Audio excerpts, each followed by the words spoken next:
All right. Good evening, folks. My name is Phil Gallagher. I run ThrabenU University, a site for legacy death and taxes. By the way, the website's back up. It crashed for a couple of days. Everything got sorted out this morning. No worries there. And tonight we're playing a donation deck list from user FatPow, who wanted to build a deck around the combo of Eldrazi Displacer and Renegade Rallier. So these are some cards you might not be overly familiar with. Renegade Rallier says, whenever it enters the battlefield, if a permanent you controlled left the battlefield this turn, return target permanent card with CMC 2 or less from your graveyard to the battlefield. So you get to return all this sweet stuff except Source of Plowshares to the battlefield. That's pretty cool, because you end up with like 25, 29, plus 17 hits. So you have an absolute ton of things that you can hit to return with it. At sort of the simplest level, you get to return a fetch land or a wasteland and get another land out of your deck. But sort of at the more advanced level, you can start getting real cute. Eldrazi Displacer lets you blink a creature. So what if you have both of those in play? You activate Eldrazi Displacer, blink Renegade Rallier. Hey, wouldn't you know it, a permanent you controlled left the battlefield this turn. So with this combo, it becomes 3 mana, rebuy anything with 2 CMC or less from your graveyard to the battlefield, which is pretty powerful, albeit slow by legacy standards.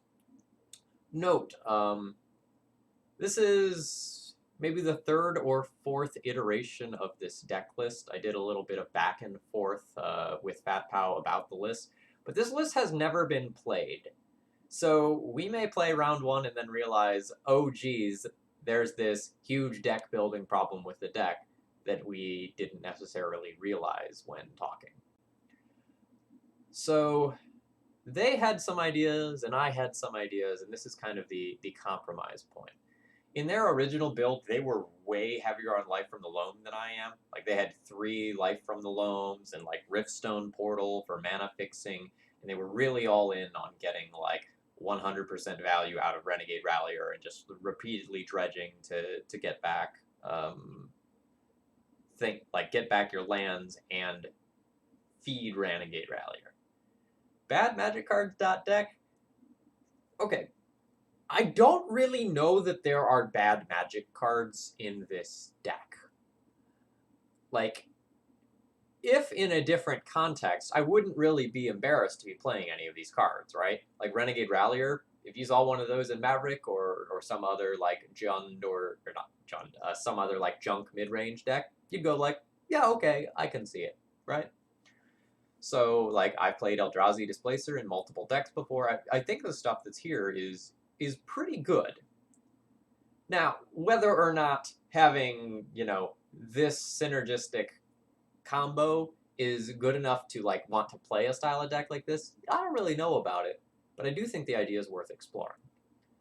The sideboard was something I slapped together to kind of give me like an edge against combo. I see us being pretty good against slow mid-rangey decks that we can just take over the game with our late game bombs. So I wanted to have a lot of stuff versus combo. I'm just required to be a naysayer. I totally get it. So, like, to be good against combo, I put some Chalices, some Tormod's Crypts, a Canonist, and a Teague in the board, and that should pretty much cover all the bases. And then the other stuff that we've got over here is for more of, like, the fair mid-rangey fights. This is an experiment. We'll see how it goes. I think it's going to be fun. I'm super hot on Charming Prince right now. I 5-0'd with humans that had Charming Prince in it, and then I think I 4-1'd twice with different D&T builds that had Charming Prince in it. That card's been very good for me, so I think repeatedly blinking this idiot is going to be a lot of fun. So we'll see how it goes. Let's jump into a league. Hey, and there's FatPow. So they are the one who donated to make this stream happen. I'm gonna go ahead and flash the deck list again for you real quick. I read your email that you sent most recently, and I think you're right that Tarmogoyf would be a good finisher for for the deck. As a Corpse Knight.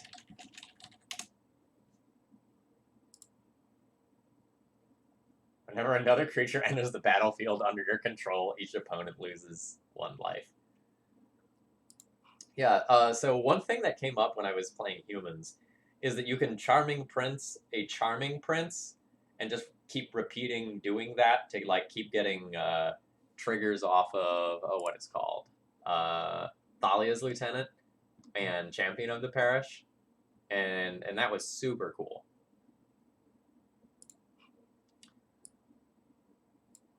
So we'll see how this deck performs. I am optimistic. I feel like we can finish positive with this deck.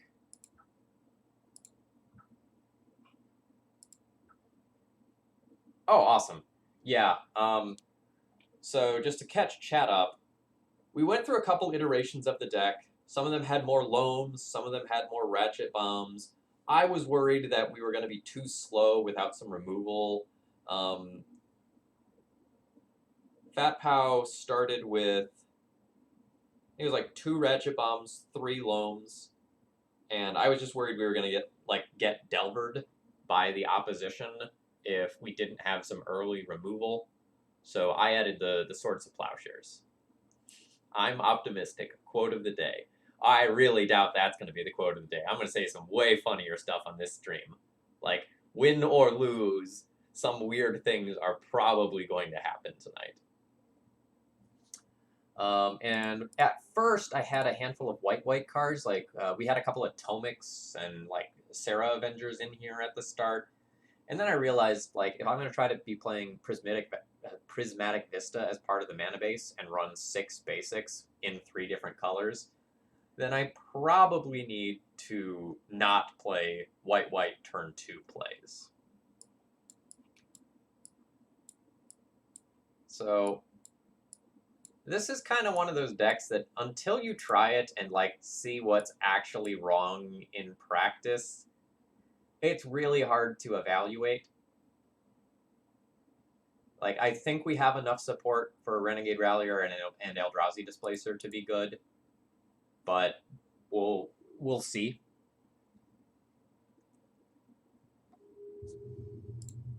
Battle. Now we get to figure out how to evaluate opening hands with this deck.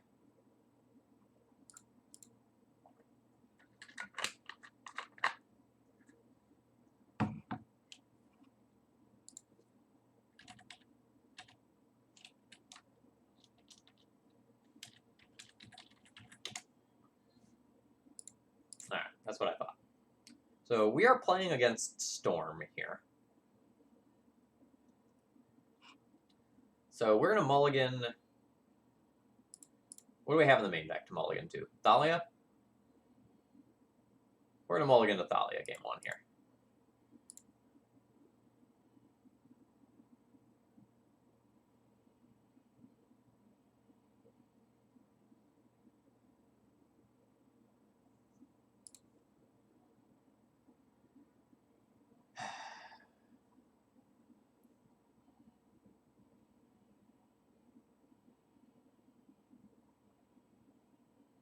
At what point do I just accept a Tarmogoyf hand? Is it at 5 cards? So I can keep 3 lands Tarmogoyf Loam and keep, like, Wasteland Loam here.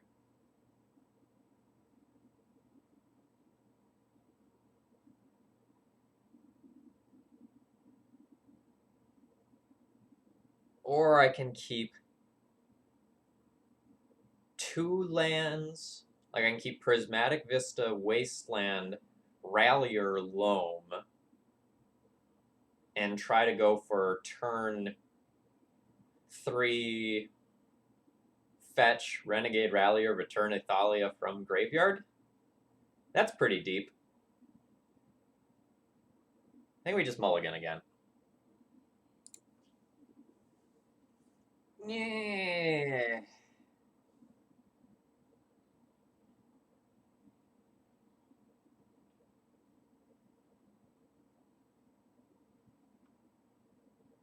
I regret nothing.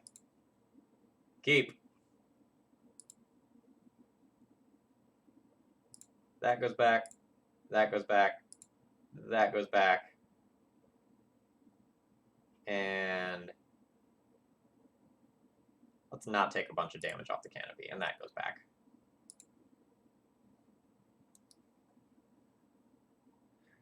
Just thought sees me and end me.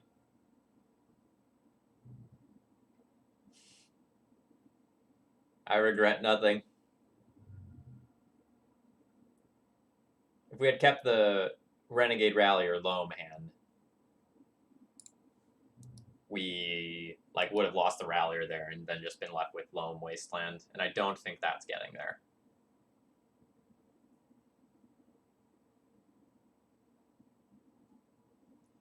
I do think we're very favored for the post-board games, though. We get a lot of hate to bring in.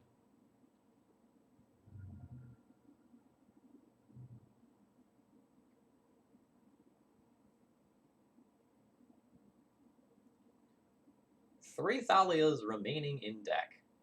Phil, what is this? Clearly it is Legacy staple Renegade Rallier.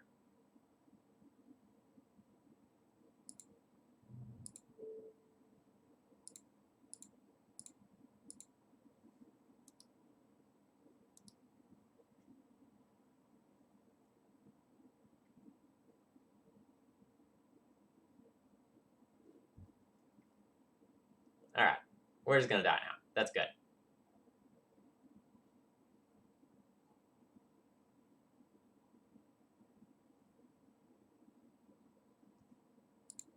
So that'll be a Past in Flames, and then we'll just die to Rituals plus Tutor again. The writing's on the wall there. No need to play that one out. Alright. This is a donation from Fat Powder in chat.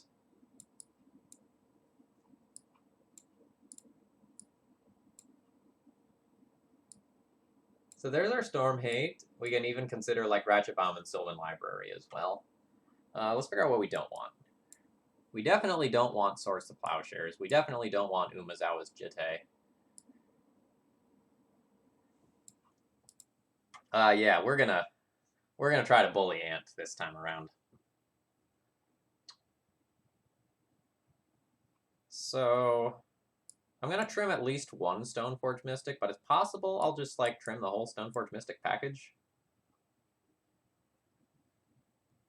One thing I really like about having Eldrazi Displacer is that if I just hold 3 mana up, it's gonna be darn near impossible for Storm to combo off if I have another Hate Bear around.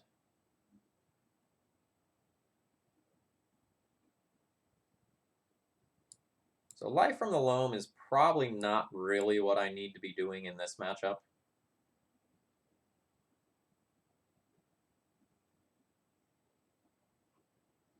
Probably don't need Palace Jailer.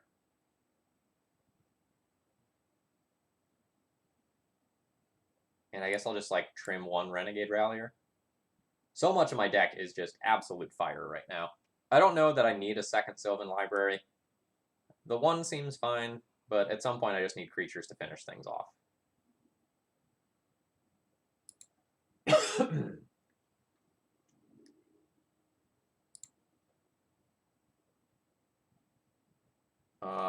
Awkward mana. We ship this. Does this one a keep? This feels like a keep.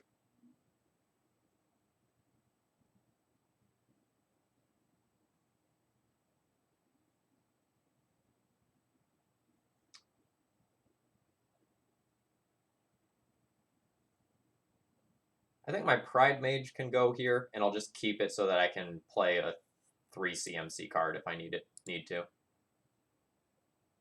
Alright. So let's Mox Diamond. We'll discard the Verdant Catacombs. We'll play Brushland. And slam a turn 1 Thalia. That feels good. I thought I tapped that for colorless. Oh well.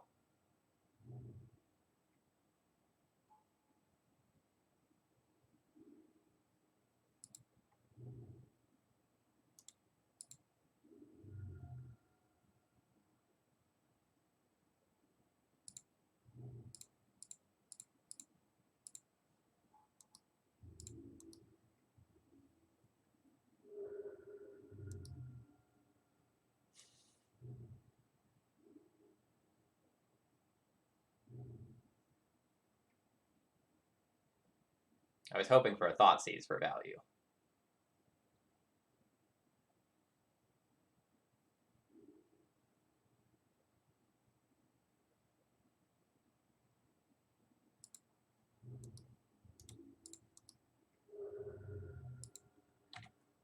Does SCGCon have legacy events? I know they have in the past, but I thought they didn't really support legacy with the last one, or they weren't going to support it with the next one. I don't remember where exactly we ended up falling on that.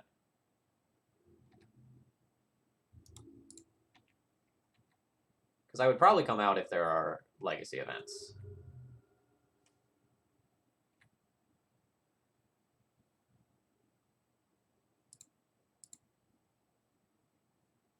I think I'm going to go ahead and play out this land.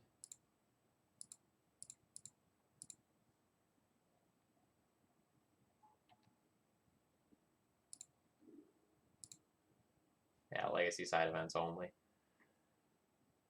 I still might go.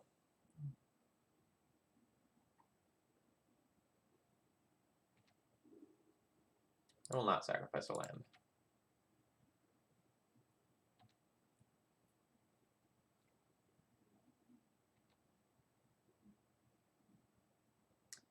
Like, I obviously love Roanoke. I lived there for years, and I really like SCG run events.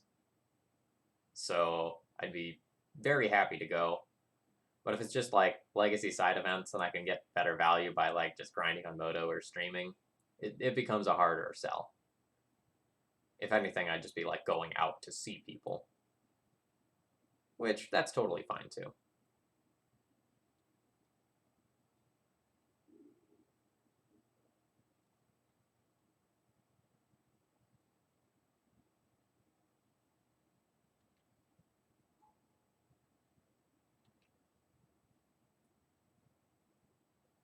Is this just deploying artifacts, or is my Teague gonna die and you're gonna go off? Because if you beat turn 1 Thalia and Teague, you totally earned it.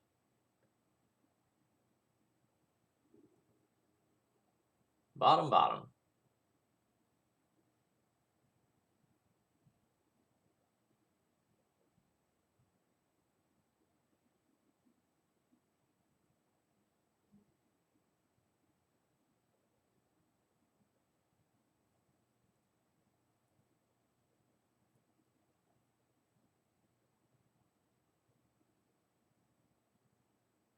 Now what?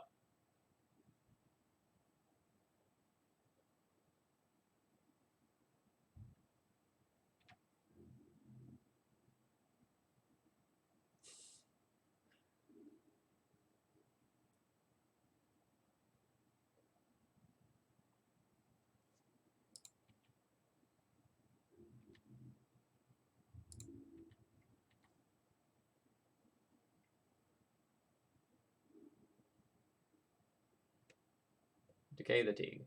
Decaying the Teague is totally fine. So I have 2, 4, 5 mana.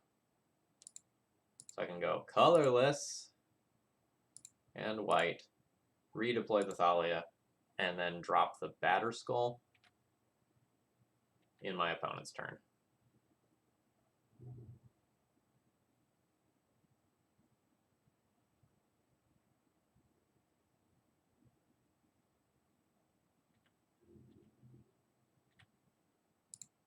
They're fighting the good fight.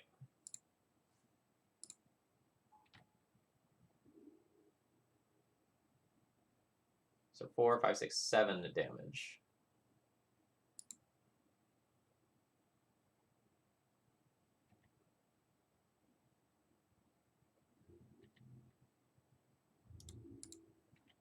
I suppose I should have checked and seen last turn if like a Stoneforge attack plus putting Tarmogoyf in would have been a better line, because Tarmogoyf is a 5/6 right now, so I could be representing lethal instead of gaining life. So I think I did make an error.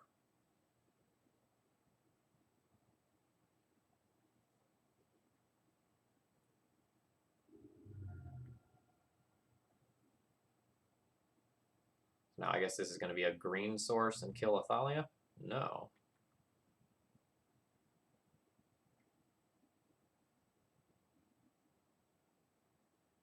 What is this?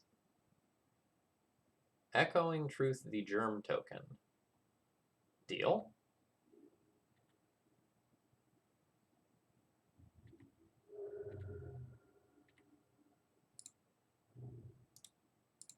So now I get to kill that.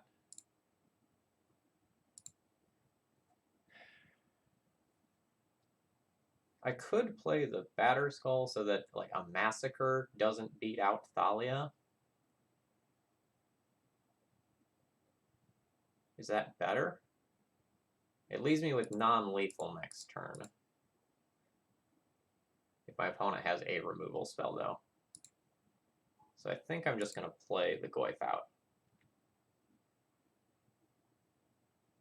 No, my opponent is playing Ant, Ad Nauseam Tendrils. They're a combo deck, so they're not going to wrath me.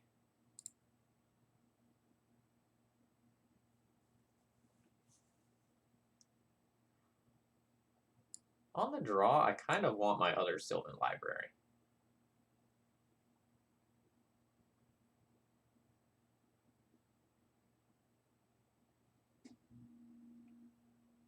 And maybe I go down one other creature.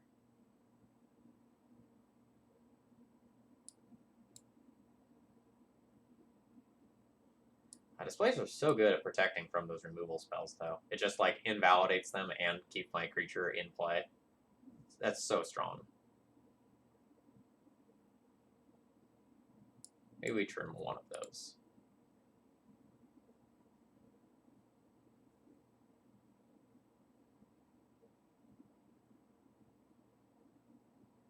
Turn 1 hate piece into turn 2 hate piece. That's good enough.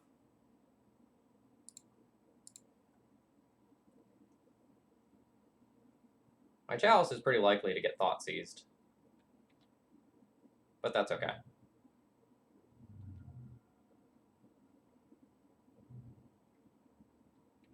Nice.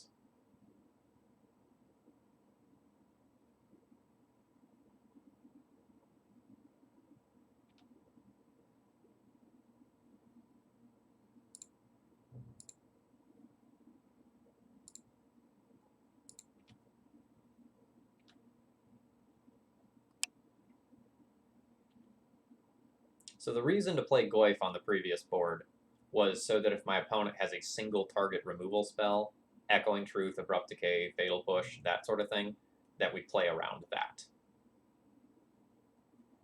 Nice.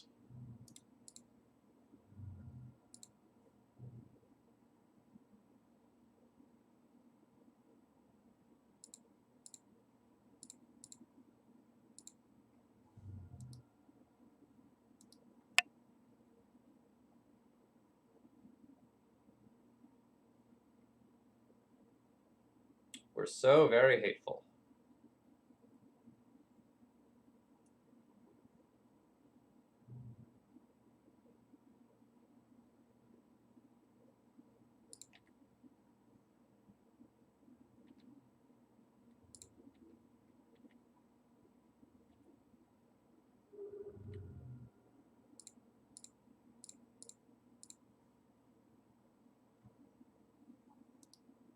And our hate is like varied and diversified.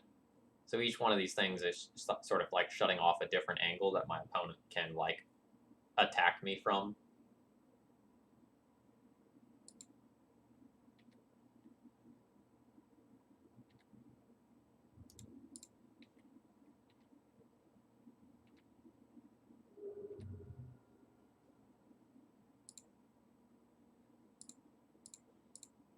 Three Chain of Vapors.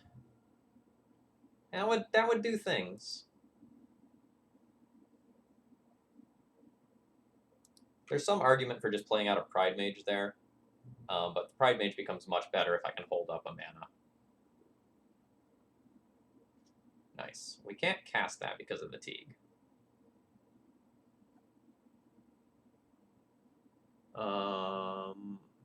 Can't even cast it for 0 to counter it with my own Chalice to grow my Tarmogoyf.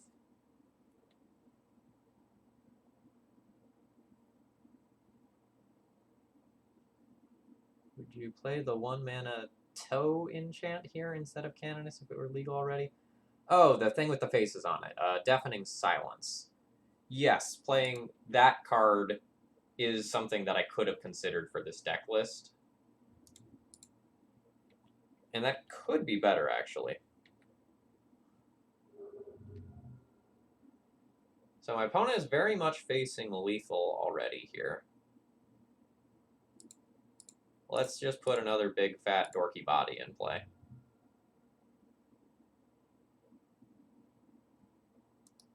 Actually, I regret that. No, I don't. Because if they Echoing Truth 2 Tarmogoyfs, I still have 3 hate pieces in play.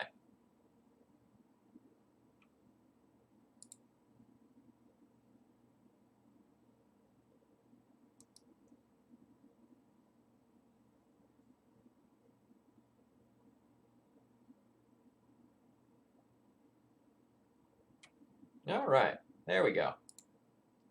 On the scoreboard, Bullied Storm. Like I said, though, like the pile of cards that we have access to in the sideboard is going to make that matchup very good.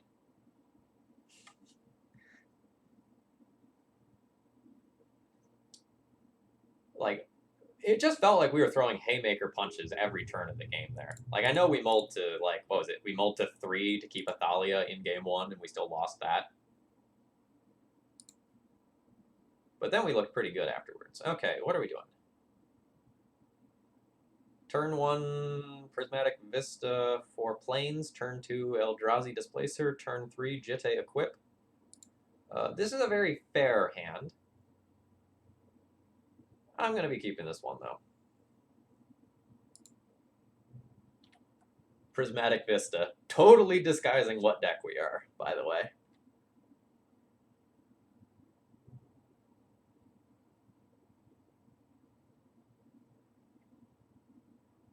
Hex Drinker. Boy, Hex Drinker, you are not going to be good against what I got going on in my deck, friend. I hate to tell you, but like the Eldrazi Displacer blinking you is going to be sweet.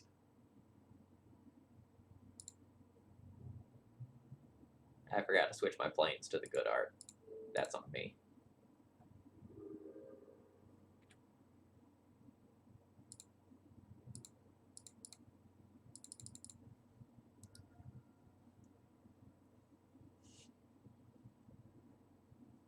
Now we just look like some sort of weird white Eldrazi deck. I also could have considered just like wastelanding my opponent, but I think just going for a quick Jitte connection is going to be very strong.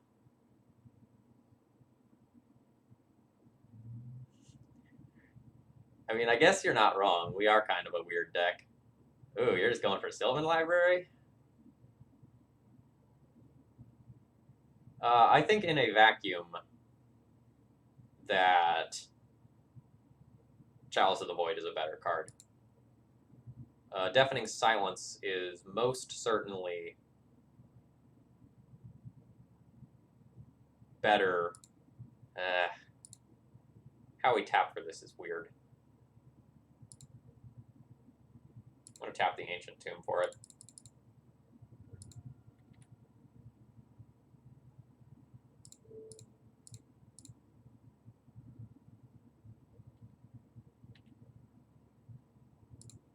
So now we have this monstrous Eldrazi Displacer. The thing about Chalice of the Void is a good portion of the time when you're playing it because it has flexibility. It, for example, is something that you can bring in against Ant and against Miracles, and that's kind of a weird overlapping set.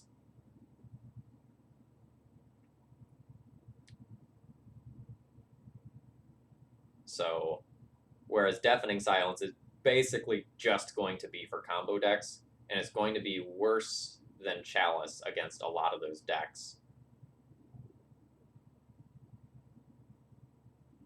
I'll just tap out for some. It'll be fine.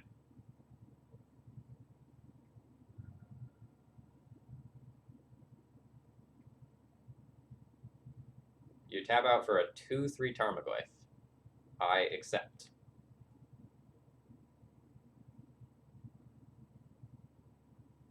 You not see how this one's gonna go?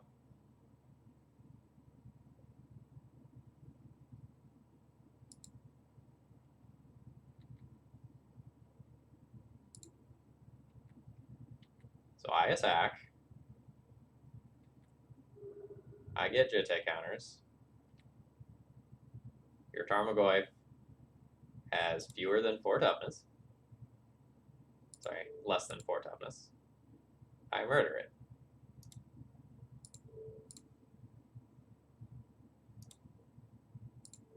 And I'm still Lightning Bolt proof. And I kind of think that I should double Wasteland my opponent here, even though they're on a Sylvan library, so they can keep finding lands.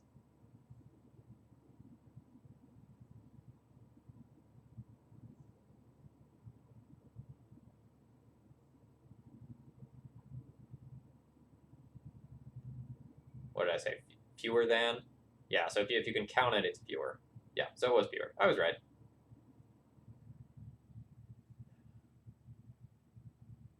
Yeah, I think since I have a whole bunch of lands here, and I'm very far ahead on board, I'm just going to send those away.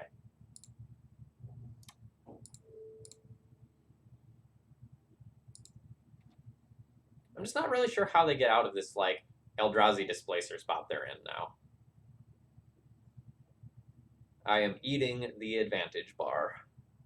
It is delicious. So they can't really play a Delver. They can cantrip. They can work towards something like a Tarmogoyf for Renin 6. Yeah, but, like, what are they going to do?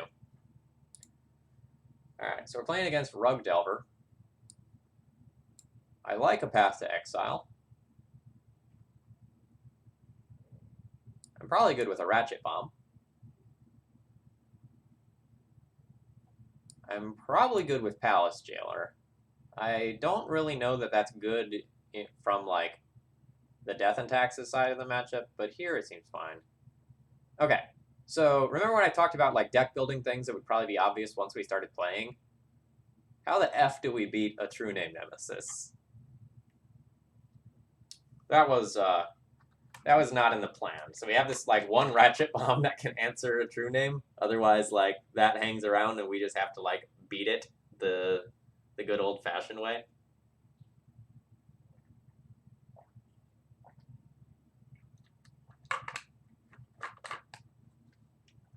So maybe the way to start boarding is figure out what I don't want. So Sylvan Library losing me life seems no good. Kozali Pride Mage is certainly suboptimal here. And everything else looks okay. So maybe it's just these 3 cards. I also don't necessarily think it's crazy to just play something like Thought-Knots here, and it can just, like, get, like, good stuff out of hand to pave the way for, like, some of this endgame combo to get through. I can see Thought-Knots here being about as good as Palace Jailer. But I think I'm just going to whack the submit button here and see how we do. Notably, Ratchet Bomb is also a great out to a Hex Drinker that, like, manages to get leveled up.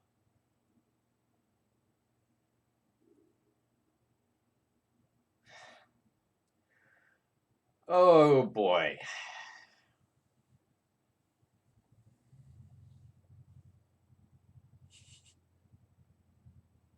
We have a lot of mana sources in our deck.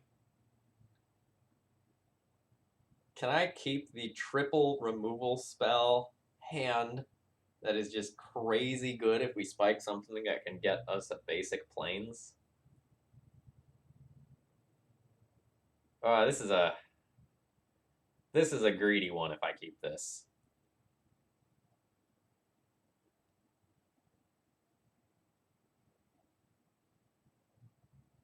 I feel like this one has to go back. But at the same time, look at it. I'm going to ship it for something safer. This hand is amazing.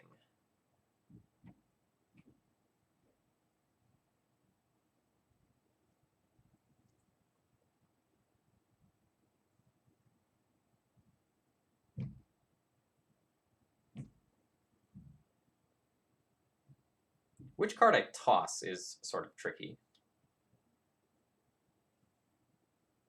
Because I think every card in my hand is good.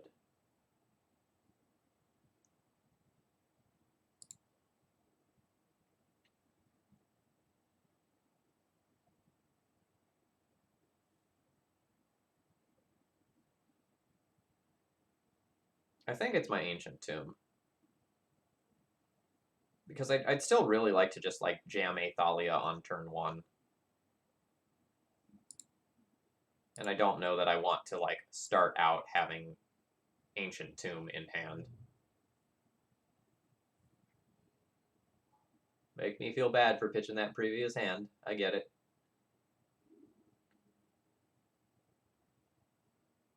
So we're going to play the Mox Diamond prior to our land for turn to see if we can get the Mox Diamond dazed.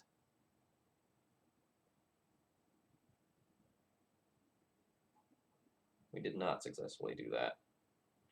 So we'll pitch the Plains. We want a forest long-term for Scavenging Ooze here.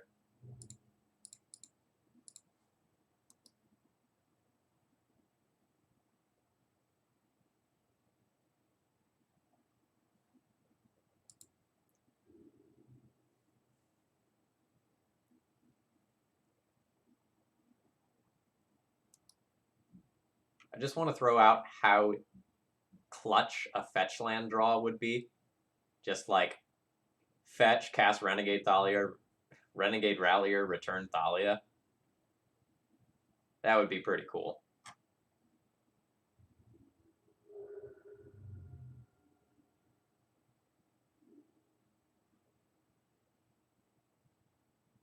Tarmogoyf is out of bolt range already, so I think I just want to play that.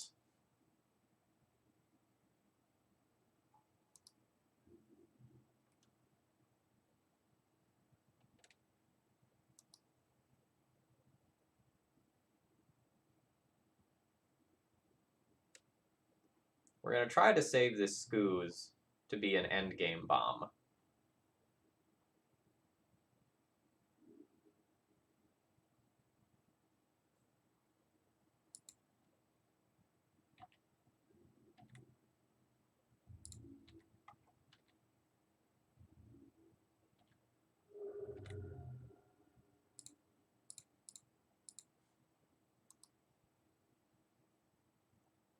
I wouldn't be surprised to see like a Spell Snare here. Nope, a Brainstorm instead.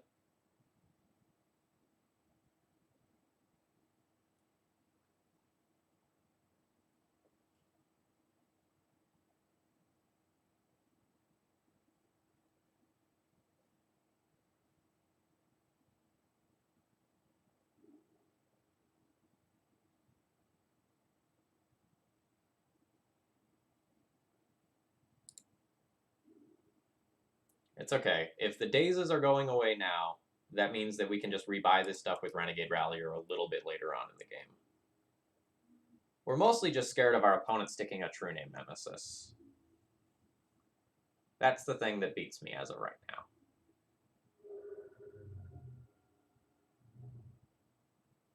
How about a Ponder opponent? How would you feel about that? A Hex Drinker, sure.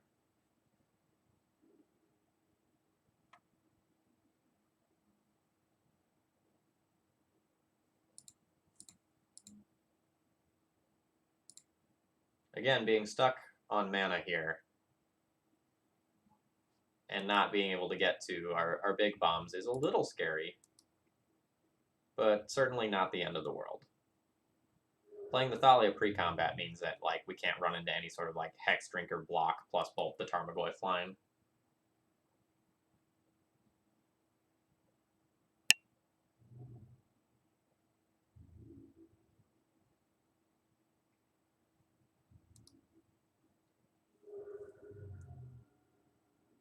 Don't True Name me. I think they're going to True Name me.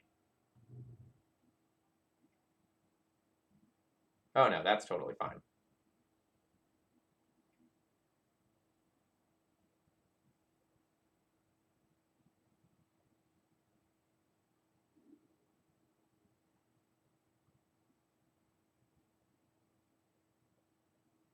That is a very good Ratchet Bomb that I can't cast because of my own Thalia.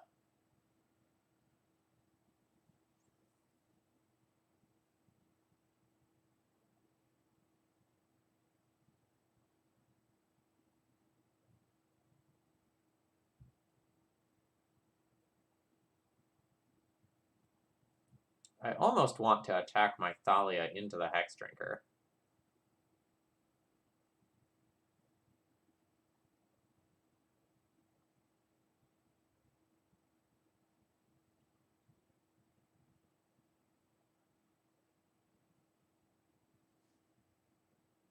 But it's probably just better to play my Ooze.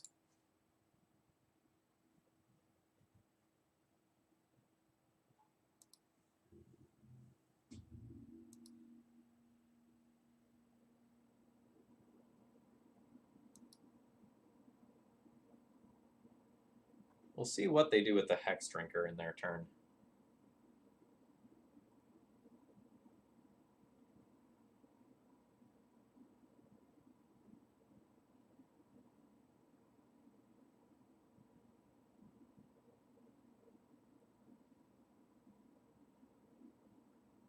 I'd be very happy to trade in combat for it. I'm scared of it if they level it up once this turn and have the 4th land.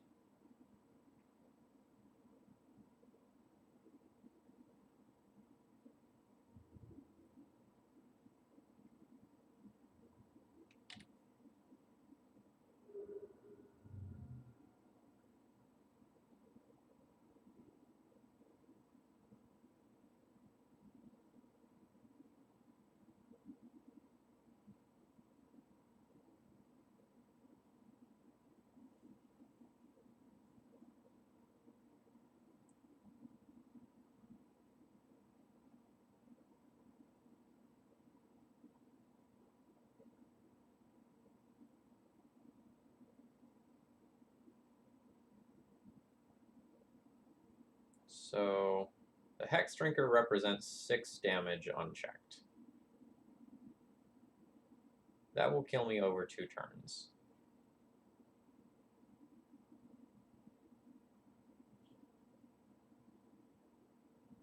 I can't tap out for Ratchet Bomb now, even if I kill my own Thalia, because I'll just take 9 and die. Again, a single 1 more mana, and I can get out of this in so many different ways.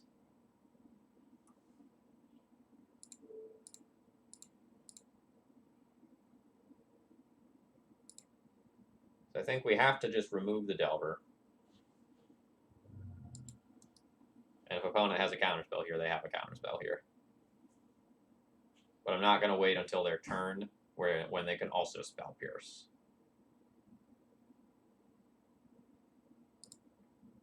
Alright. So we got stuck on lands here and died.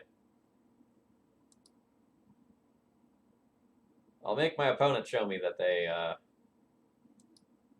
they see lethal. And it appears that they see lethal.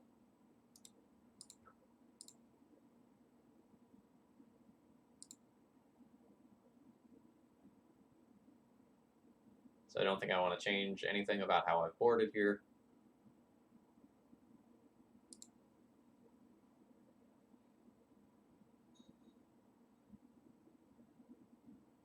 Seems like if we can get our mana going, we're just going to vastly outvalue what my opponent is doing.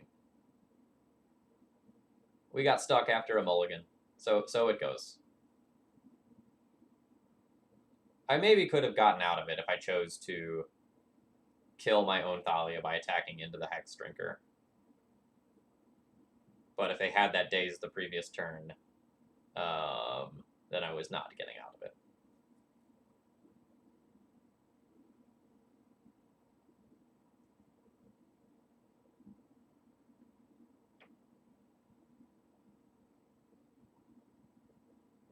I would like to play first.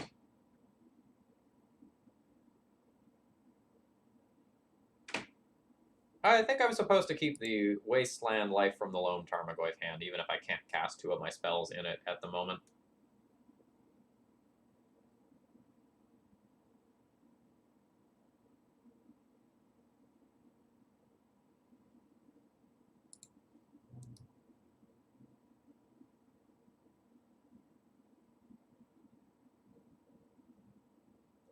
For obvious reasons, I will very aggressively wasteland my opponent if they don't lead on like a Delver. Even if they do lead on a Delver, I'll probably still wasteland them.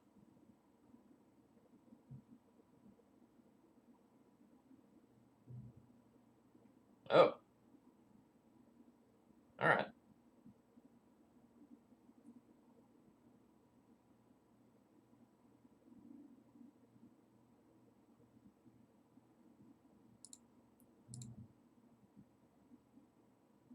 Am I going to play an awkward boltable Tarmogoyf here?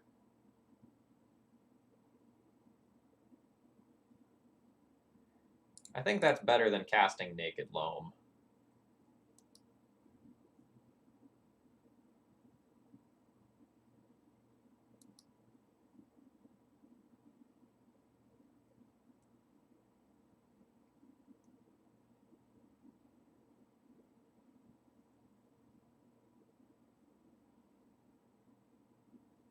Like if my opponent spends their turn cantripping plus bolting the Tarmogoyf, and then I get to like wasteland their red source plus Loam, I'm pretty happy with that exchange.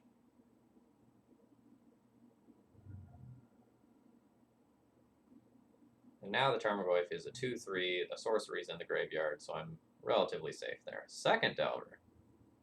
That starts to get scary.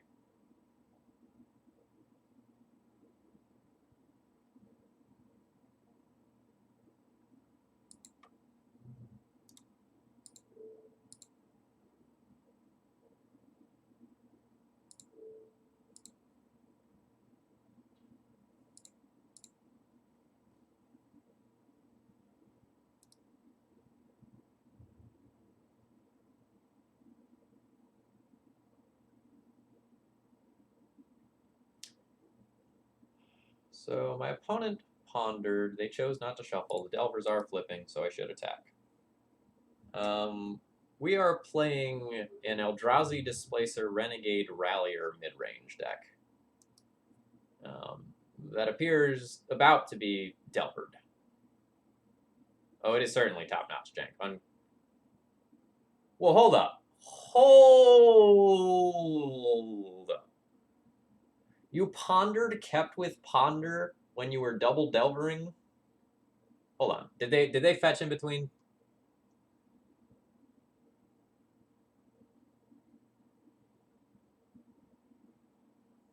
They did not. Okay, hold on.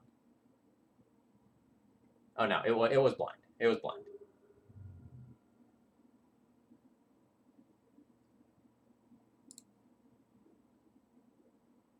I can get a wastes with that. That doesn't help me a lot right now.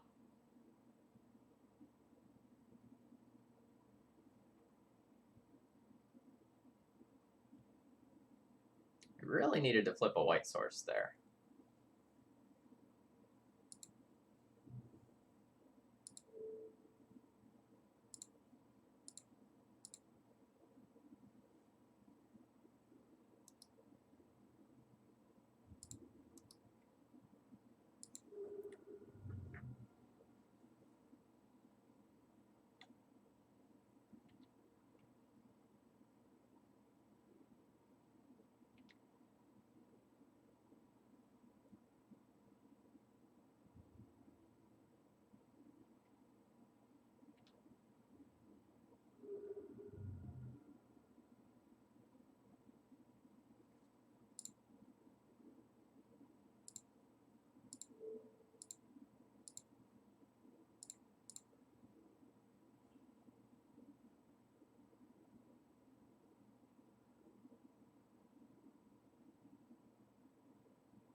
Yeah, Displacer can unflip them.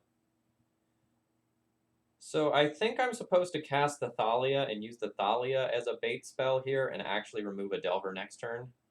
I just like walk into Spell Pierce so hard. Well, maybe my opponent doesn't have Pierce.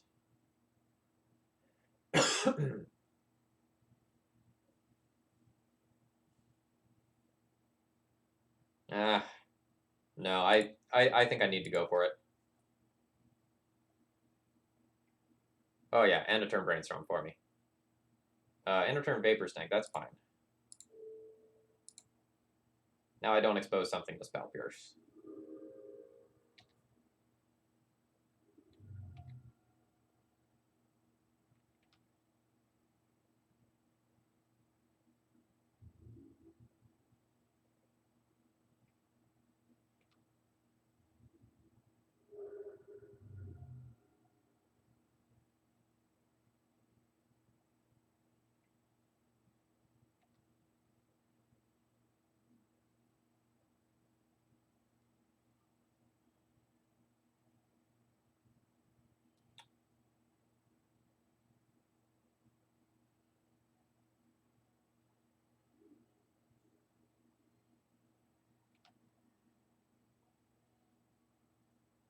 No Dredge.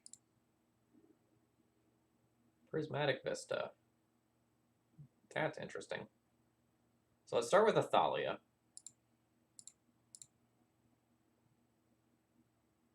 Oh, wow, the Thalia resolves. Okay.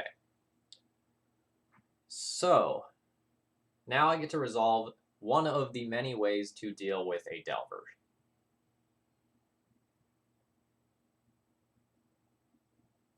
I don't think it's Eldrazi Displacer. I think I fetch my second Plains and get Stoneforge Mystic.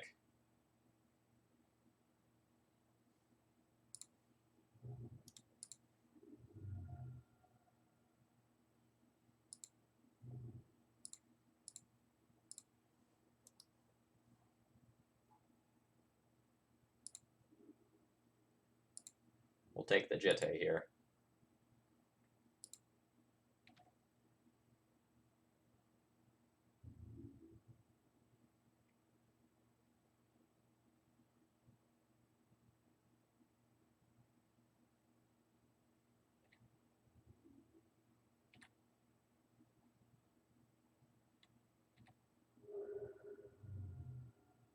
Oh, and they're just stuck. What a shame. What a shame.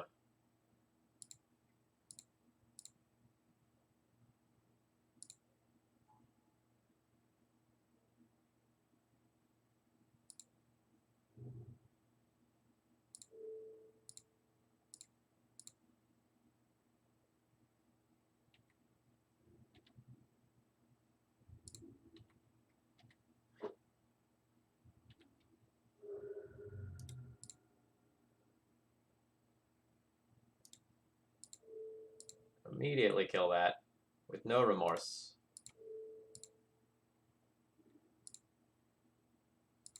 Move to our second main phase so we can cast Sweet Things and jam a Tarmogoyf.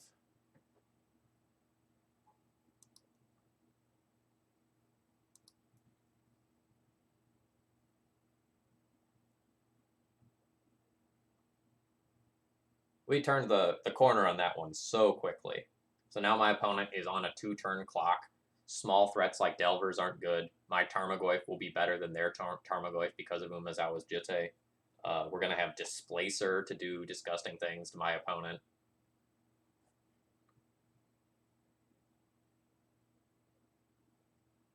And they have Island still.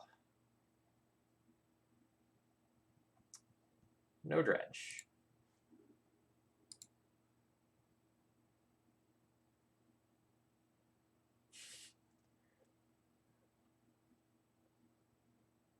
Man, I almost have enough mana to like cast Displacer, activate Stoneforge Mystic, hold priority, activate Displacer.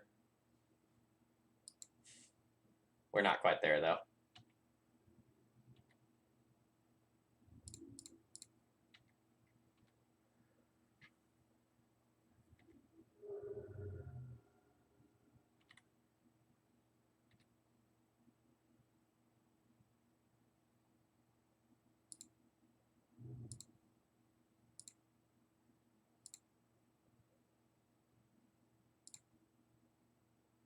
Now we get to hold up Eldrazi Displacer for all of our stuff.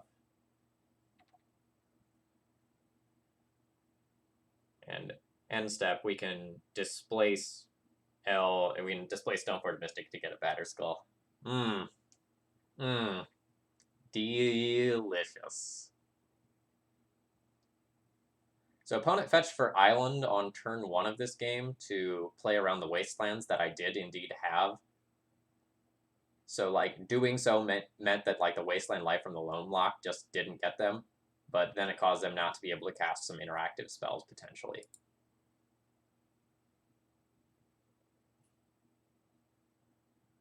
No, Felchmaster. If that was a Mirren Crusader, that's an entirely different story. Because you can do the first strike damage pump, and then before regular damage, you can, like, get that extra stuff in there.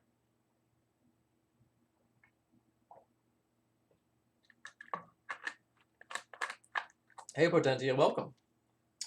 We are 2-0 with a sweet, sweet pile of green-white cards. Yeah. I've beat down many a person with Tarmogoyf in my day. I know it's always like Thalia this, Thalia that, but like we can put Goyfs in our Thalia deck. It's totally fine. My opponent will put all the sweet stuff in the graveyard. I'll just focus on putting lands and creatures in there.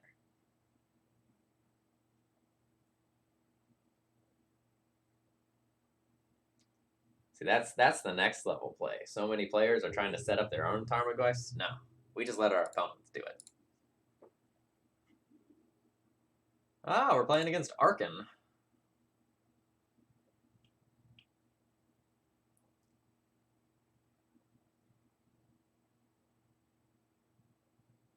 I don't think this hand does anything. This hand produces a Tarmogoyf and then, like,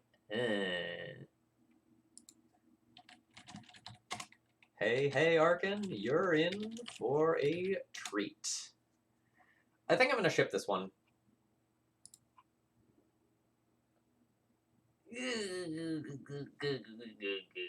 His hand is, like, so close to perfect.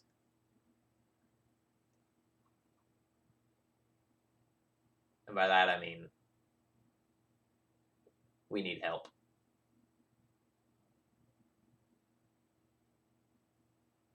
Yeah, like, if one of these was a land and we can, like, pitch the Thalia and then keep, like, the rest of the stuff that's going on here, this hand would be pretty strong.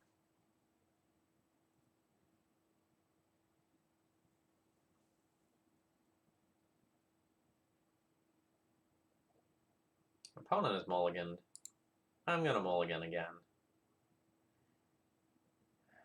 This is a pretty mediocre hand. I'll be keeping it, of course.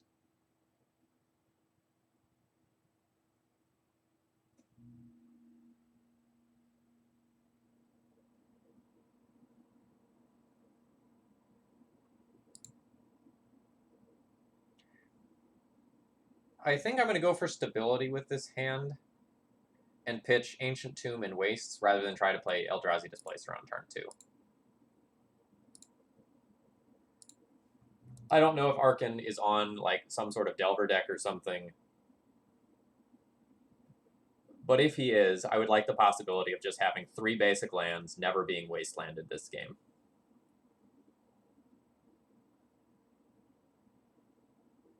And we have a lot of mana.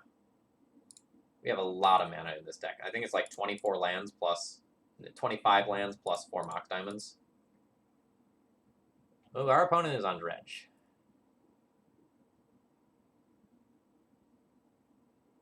We're not really ready for that game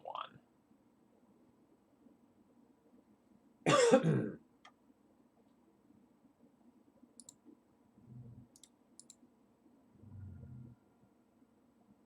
Good news is we can just get Savannas here. The Ewoks versus the Walking Dead. Little do you know, Arkan. Little do you know how Ewoky the Ewoks are over here.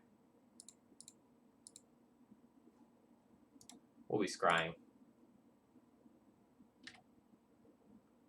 Ha ha ha ha ha ha ha ha ha.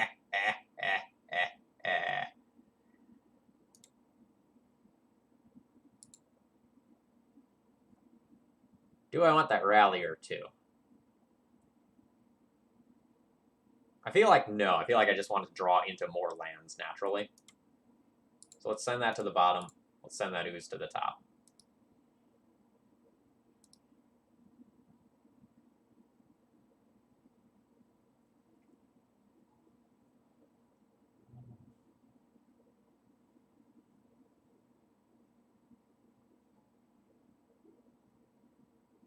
Oh, another Bloodghast.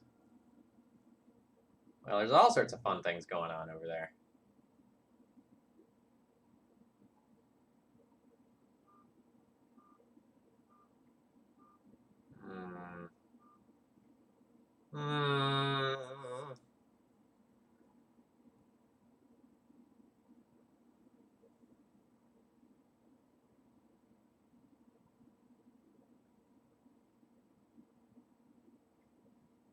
Yeah.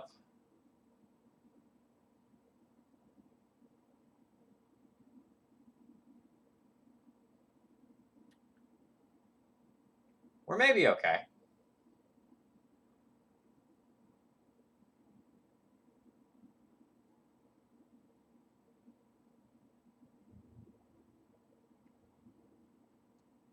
We take that Vengevine.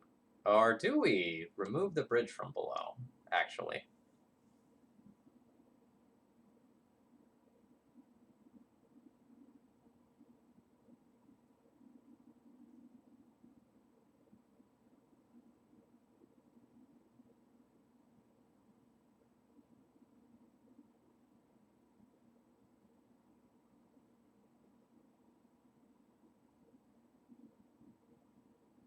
Removing that bridge from below might be, like, worth a card.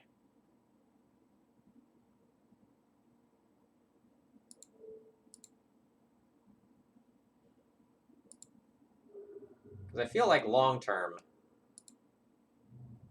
I can beat the stuff that my opponent has going on.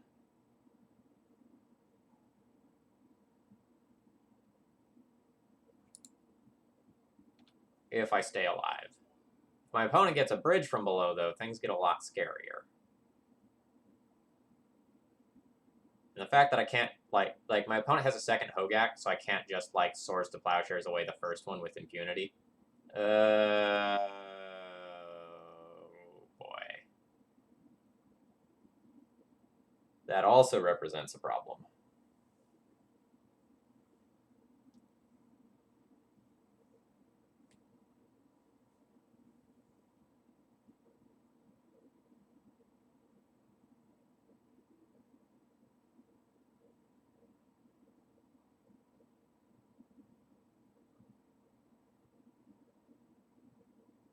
I think I need to let that happen.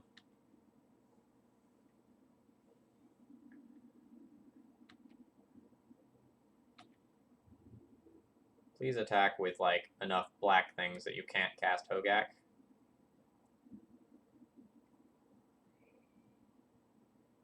Okay.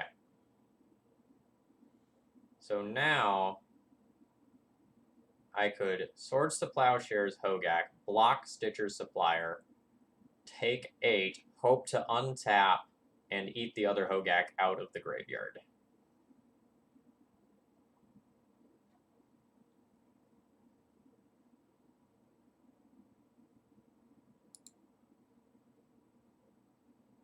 Sorry, eat both Hogaks out of the graveyard, more accurately. So my opponent will sack this to Carrion Feeder, and then I can double eat. I think I have to take that block. If I win this one, it's going to be on very slim margins as far as life total goes. Shoot, milling a Gravecrawler there is really rough because I can get another Hogak right back in play. Shoot! Need that not to happen.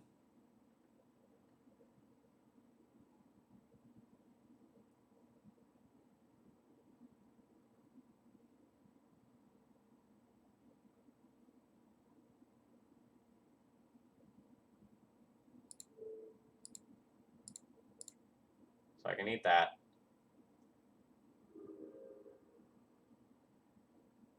I can take 8 here. I can't really trade with Vengevine. Yeah, I think I'm just on the on the back foot too much here. I think I got overwhelmed.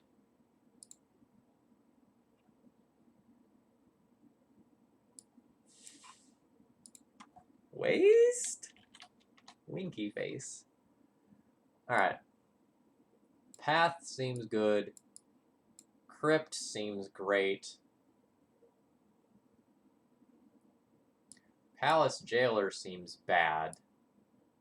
Library to look for Graveyard Hate seems good. Pride Mages seem bad.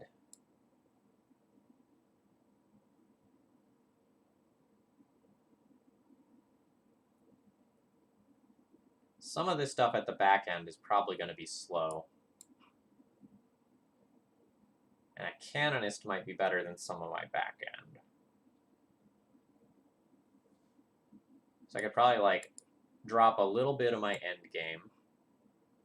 Oh, Pride Mage for Altar of Dementia. That's a good point.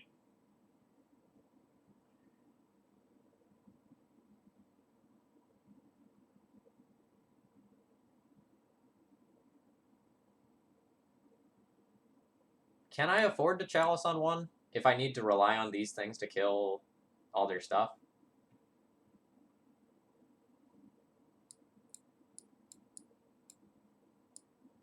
So, what if I don't board Path and I drop, like, basically the entire Renegade Rallier package? I could just try to, like, stabilize the board, then play a Chalice.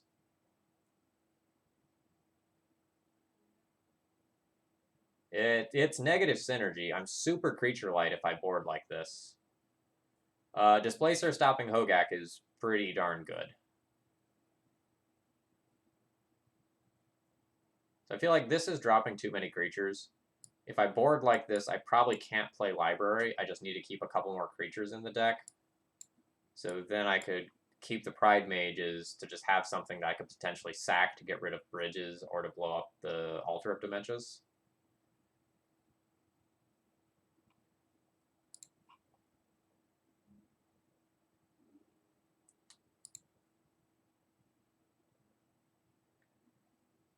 Man, we can't get a respectable opening hand with this.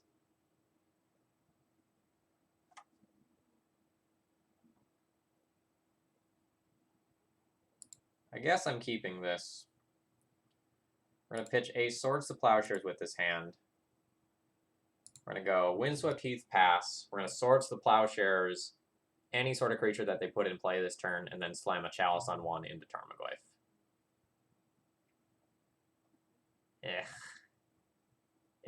I say.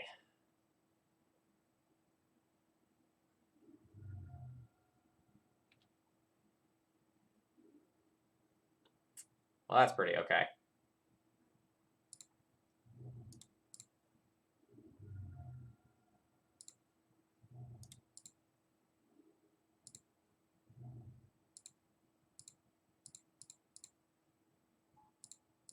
If you keep the best card on top of the deck, everything's fine. Thoughtseize can't beat you.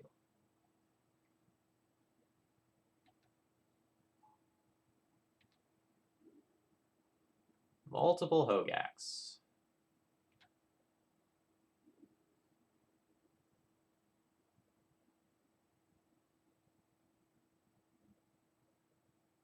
I feel like I should just Tarmogoyf attack.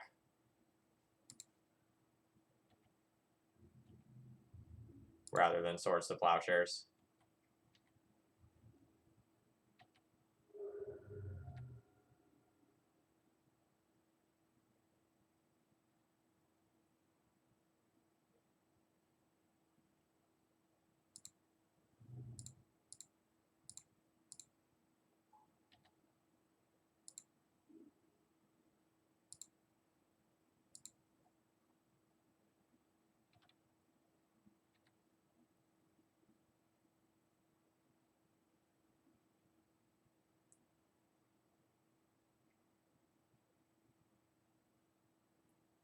So second Stitcher Supplier puts them up to how many cards in graveyard?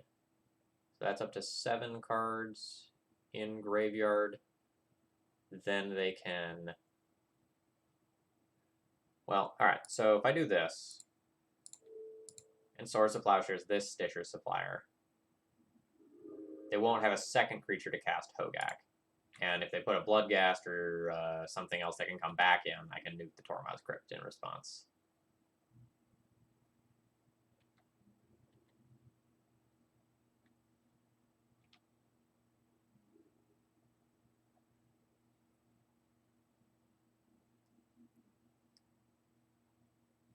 Playing a really weird game of chicken with this Tormod's Crypt.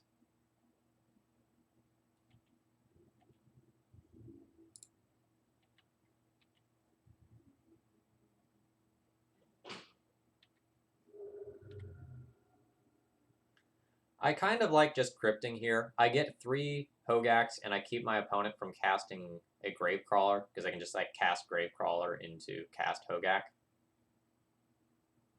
So that's 6 cards in graveyard, and they have 2 creatures. Yeah, so they could just cast Gravecrawler into cast Hogak. So let's just nug that there. Our Tarmogoyf shrinks considerably, but I have a feeling it'll be a big boy again soon.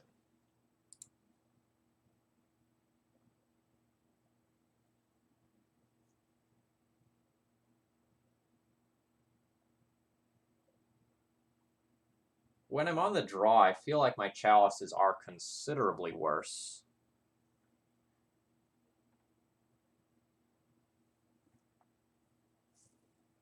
But still strong.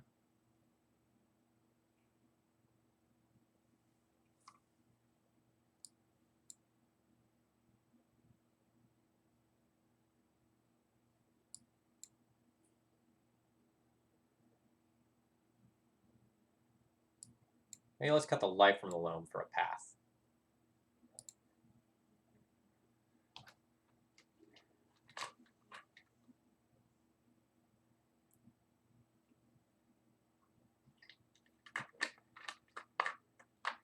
How aggressively do I want to mulligan towards Tormod's Crypt? That's what this hand asks.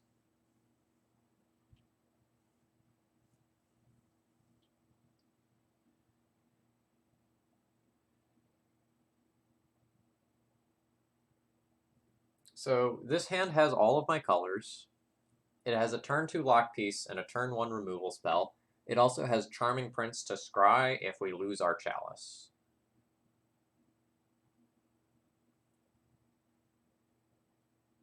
I'm going to keep this one because so many of our mulligans have just been absolutely terrible. Yeah, we also have Caracas to deal with Hogak. So I feel like we have a well-balanced hand, even though it's not, like, necessarily exciting for the matchup. So this gets Forest. Well, no, this can just get Savannah, I suppose. My opponent mulliganing to 5 also bodes pretty well for us.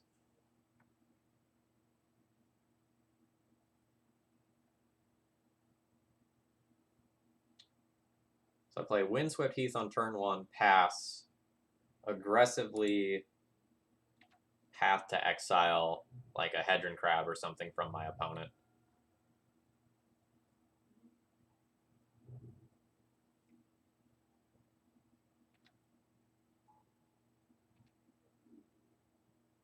A Hogak is in the graveyard already.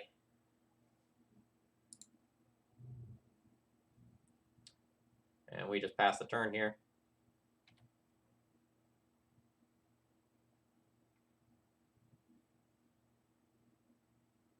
Do I just let that happen? Do I let them nuke their whole graveyard to cast Hogak here?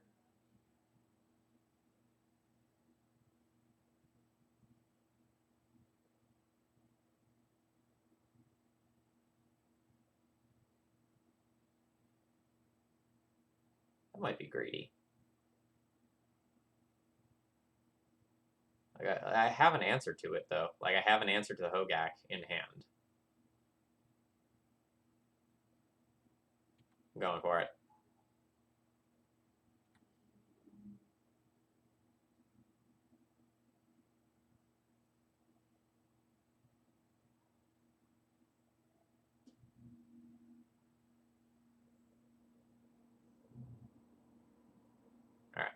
So they get a Bloodghast.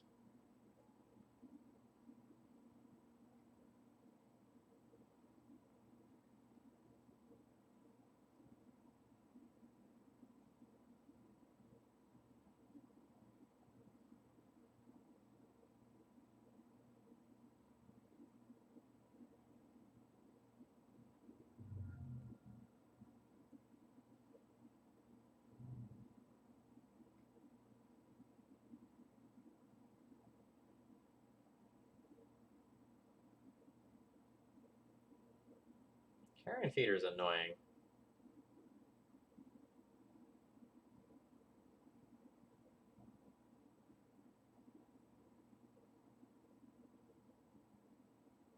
So I really wanted to path to exile the Vengevine, but the Carrion Feeder makes that much less appealing.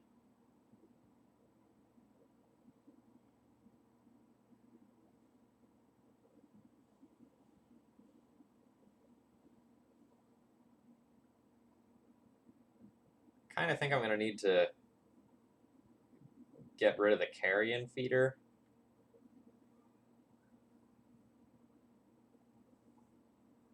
Oh wait, I can use this opportunity to get the Vengevine. Its trigger resolves before the Carrion Feeder.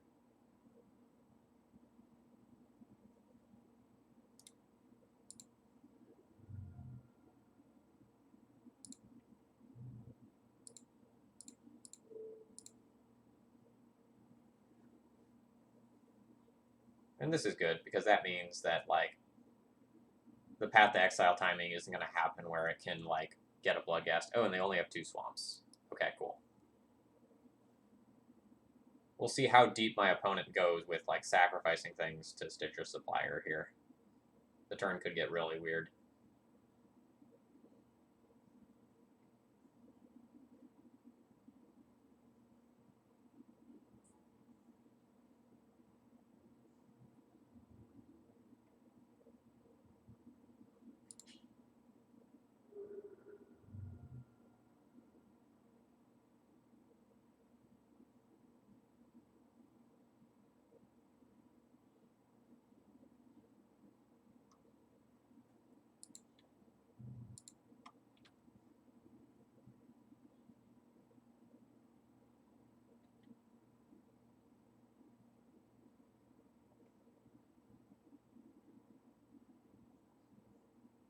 So, actually...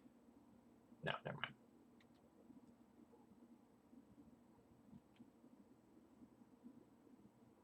No, it's more Hogak. That could get obnoxious if we start running into bridge from below situations.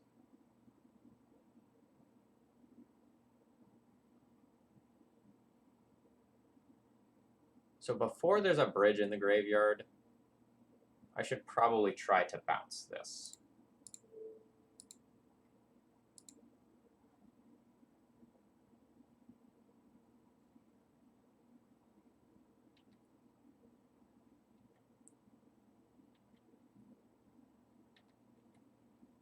Alright, I feel good about that decision.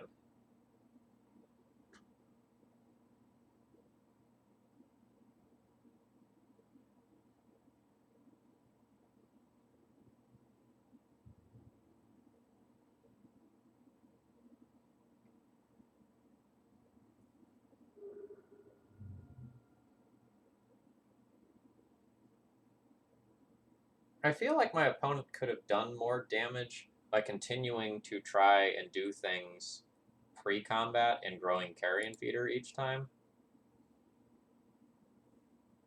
But I'm not familiar enough with their deck to say that with certainty.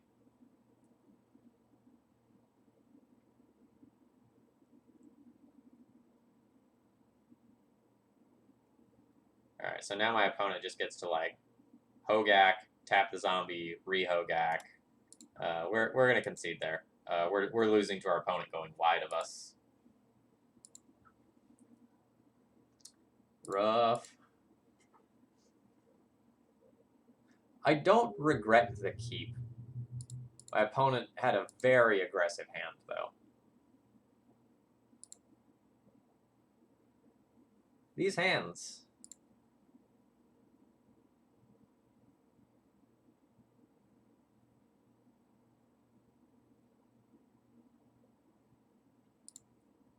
This hand is fine. I think I'm going to ship my Savannah here. And then we'll have 3 basic lands to work with.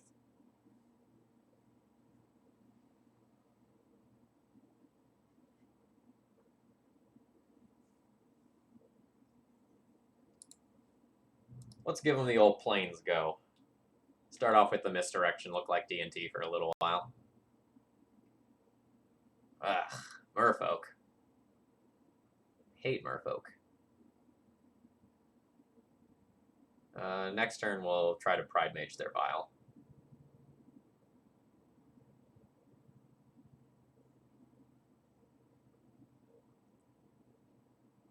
I'm going to counterspell check them, since they went to 6. Nice.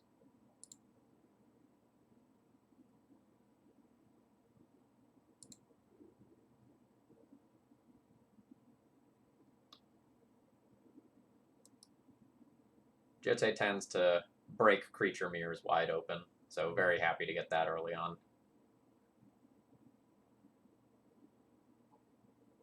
We have another Silvergill Adept coming.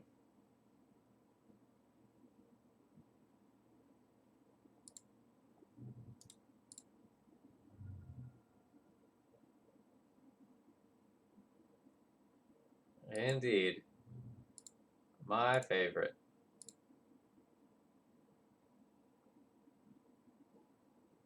I could turn this into a 2/3 attacker, but then if they violin a Curse Catcher, it's, like, super awkward for me. No, I guess it's not, because I trade 2 bodies for my 1 Stoneforge body. Yeah, that's fine.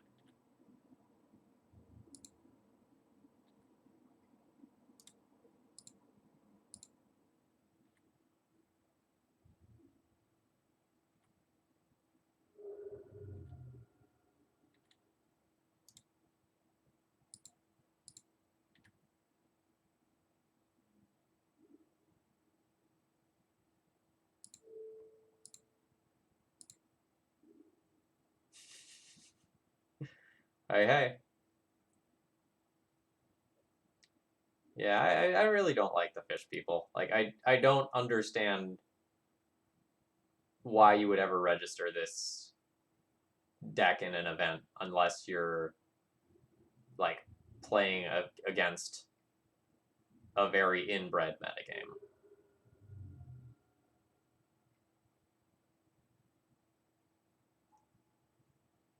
This card steals wins, though.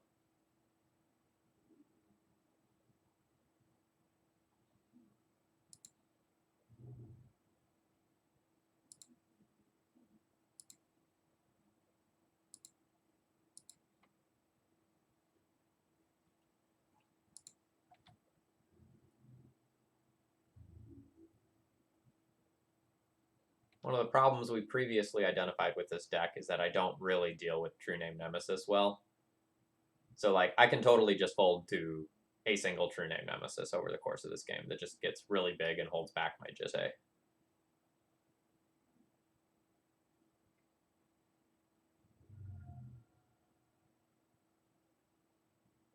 Sure.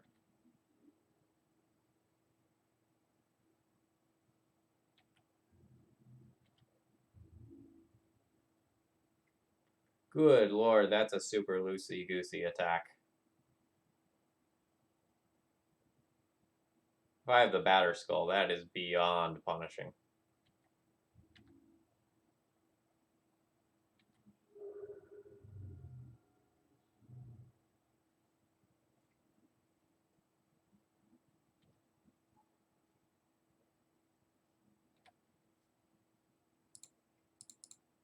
So my response to that is it's pretty easy to be a good Magic player. Like, with time, a lot of people can acquire that skill. However, it's much more difficult to be a good Magic player and clearly articulate yourself well in an entertaining way.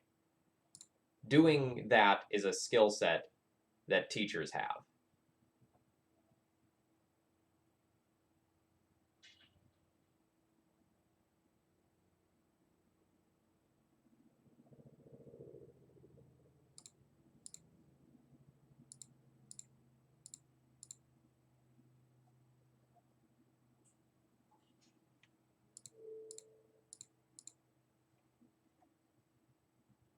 I should have equipped that to the Displacer. I regret that. I don't think it's going to matter. I think my opponent is just going to play Sword and Shield with these True Name Nemesis, and I'm just going to die.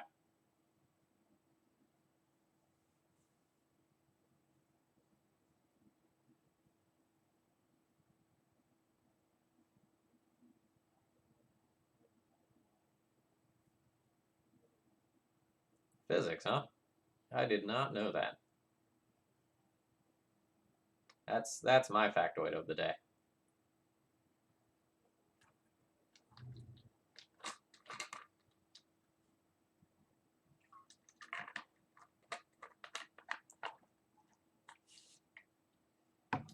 Ah, yes, the 5-mana 2/1 draw a card.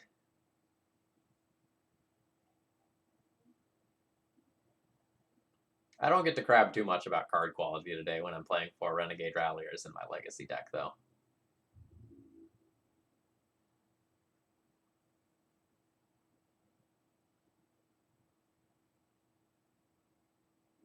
What's the pause for? Like, it's attack with 1 True Name.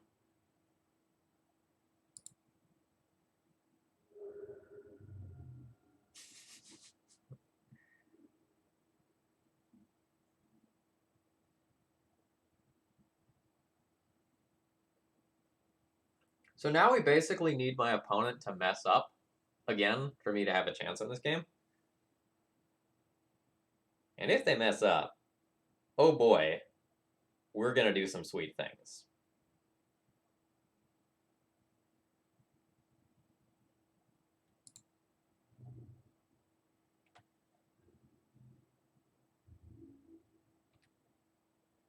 If they mess up and attack with a Silvergill Adept,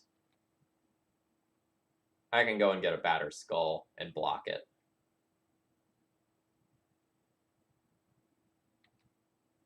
Sure.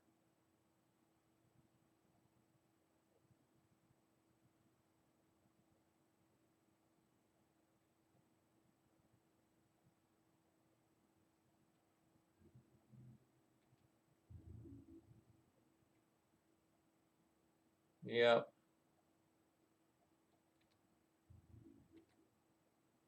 So now I'm just dead to True Name next turn.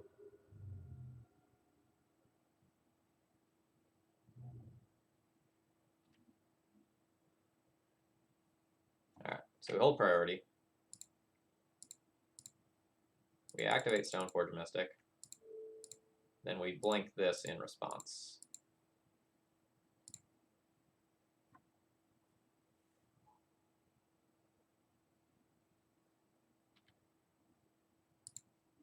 Brushland gives us colorless mana.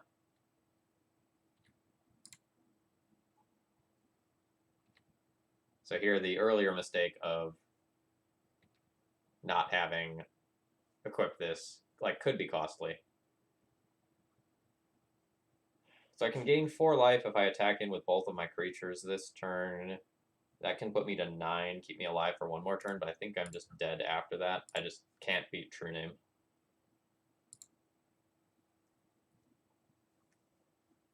And I don't really have answers to it in the sideboard, unfortunately. So what's not going to be good? Thalia is not going to be good. Library's not really going to be good. Loam is, like, of medium quality as well. Jailer's really awkward against True Name. So I probably want Path. I probably want Ratchet Bomb as an answer to True Name Nemesis.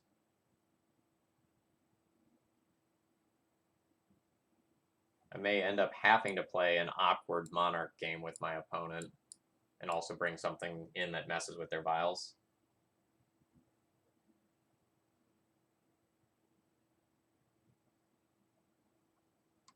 Yeah, so the weird split there is because this makes white or green, and Brushland makes white, green, or colorless.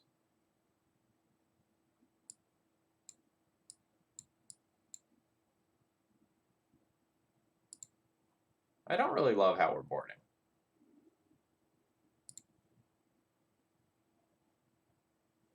How can we not get a decent opening hand to save our lives? Like, there may be some numbers off with my mana-based construction, like, totally willing to accept that. But it seems like we've really been on the wrong side of variance tonight in terms of, like, getting an acceptable opening hand.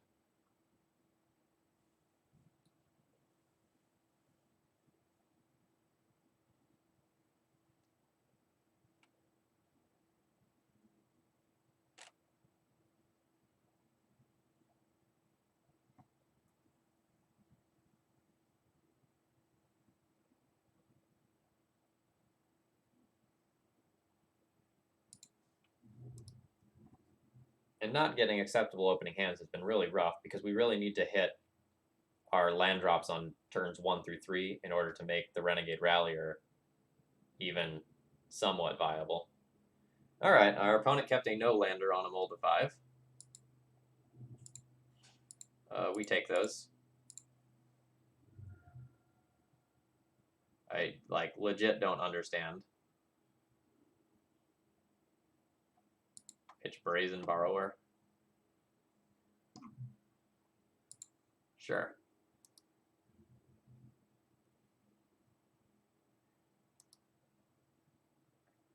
They must have kept, like, an Ether Vial or something. And if that's, like, what they've kept their hand based on, like, I now have an answer to that. Yeah.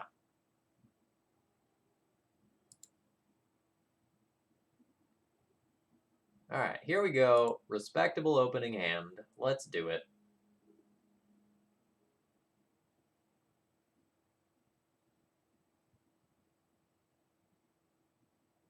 How? How does that keep happening?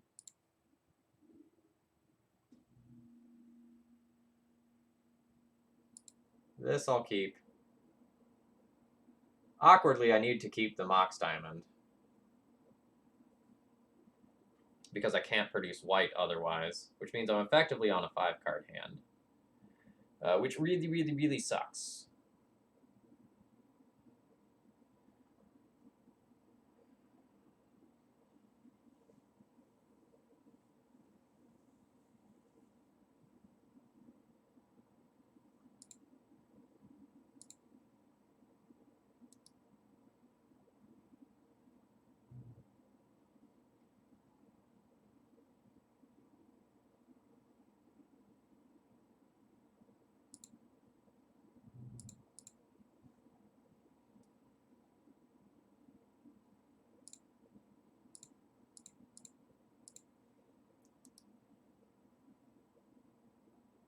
We have a pretty good opening hand in that, like, we can nug this Aether Vial next turn and source the Plowshares like a 2-drop creature that they play out.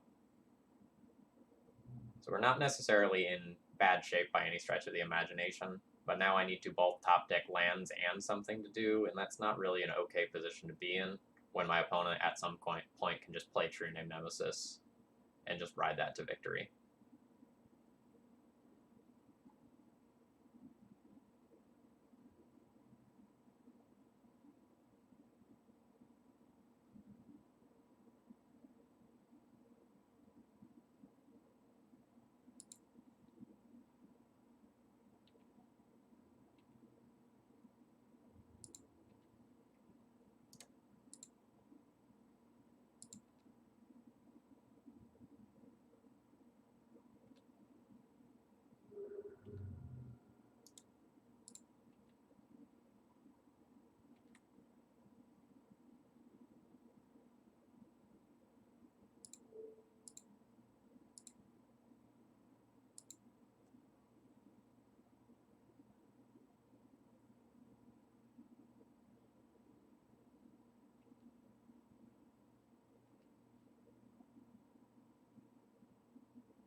That's pretty tilting.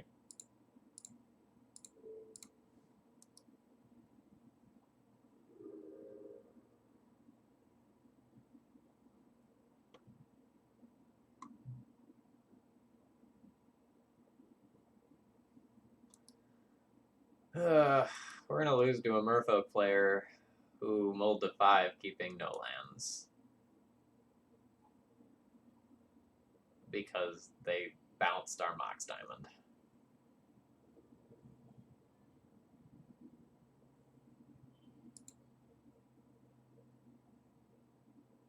We also just have to play it out again to get white mana.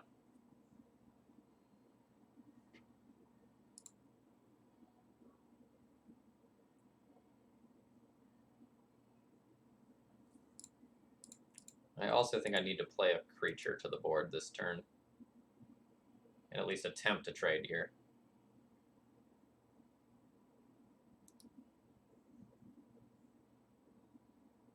So, Bosk, I mean this critique like 100% in all seriousness. Merfolk is a bad deck. Accordingly, people don't test with Merfolk. So the lists you see of Merfolk are usually unrefined and really rough as a whole. That's my thoughts on it.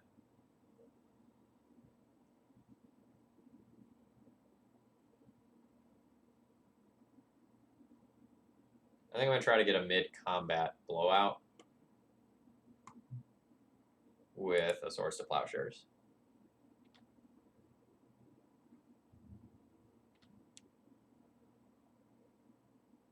If they play yet another Lord, then I miss 3 points of damage. And I totally accept that.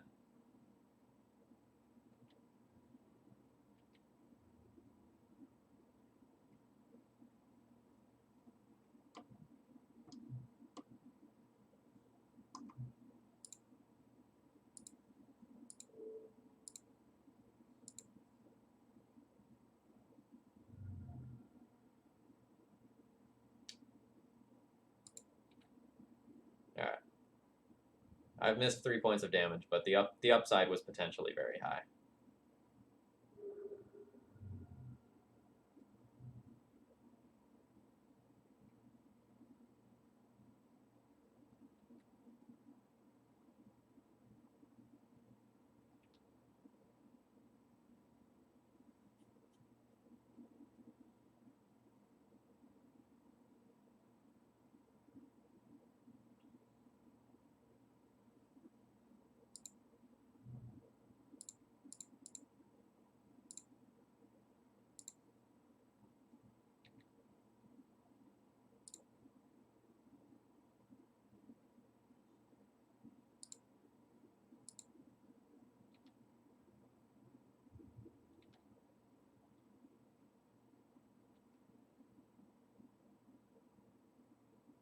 Yeah, I really, really dislike Merfolk as a competitive choice.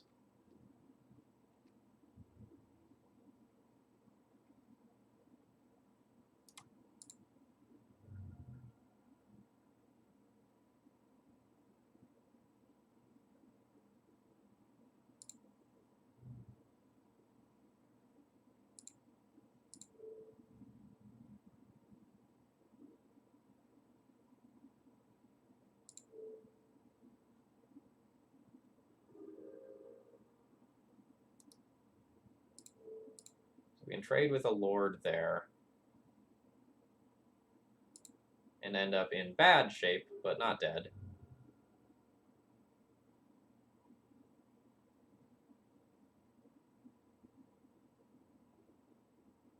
But we don't have an out to the true name, so we'll die. We can play it out and see if my opponent will like stupidly attack with Mutavault.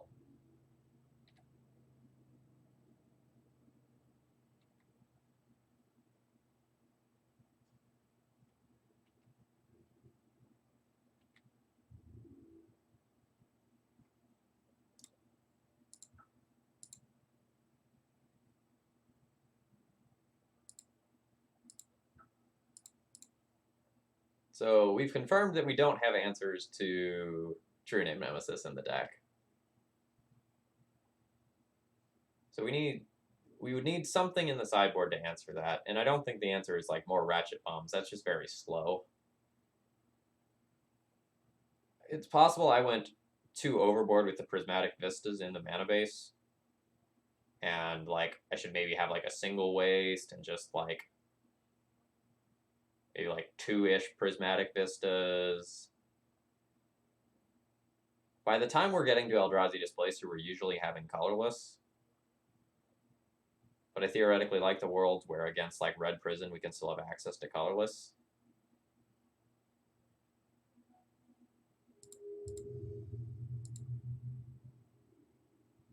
Yeah, sure. Like it does have a good Rug Delver matchup. Like you can't argue with that.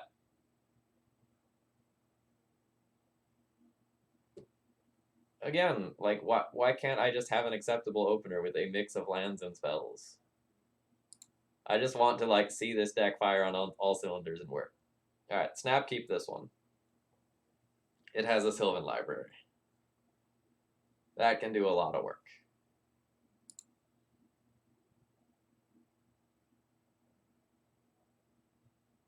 I think I'm going to ship away the Batter Skull.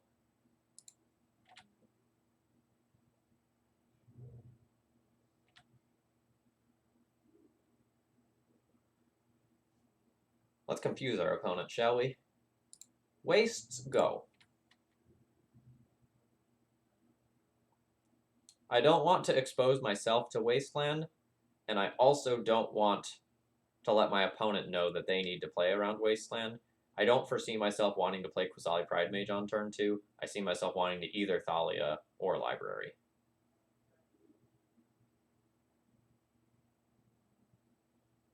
That's what we're doing, huh?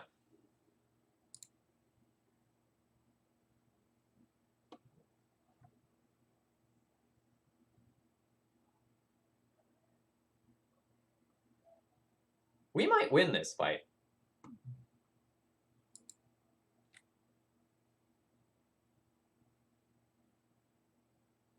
Like I'm in.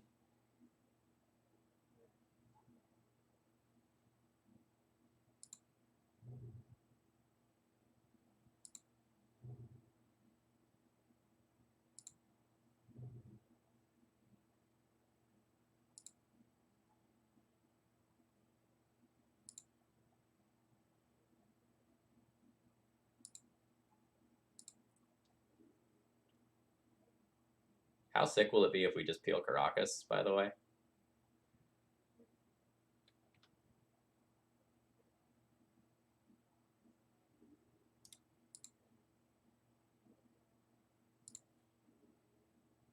Swords of Plowshares is pretty darn good.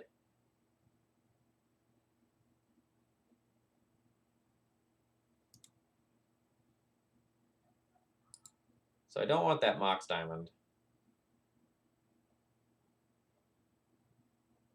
I kind of want to take the Prismatic Vista to just shuffle away that Mox.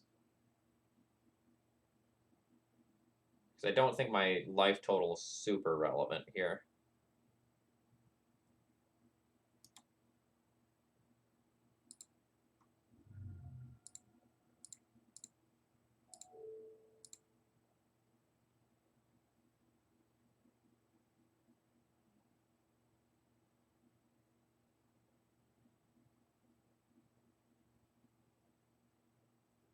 How many cards are you willing to draw?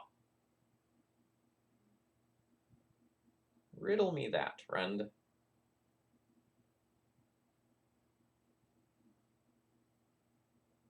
Hey, hey, welcome. So we've gotten paired against Hypergenesis for our final round here. We're 2-2, hoping to break even.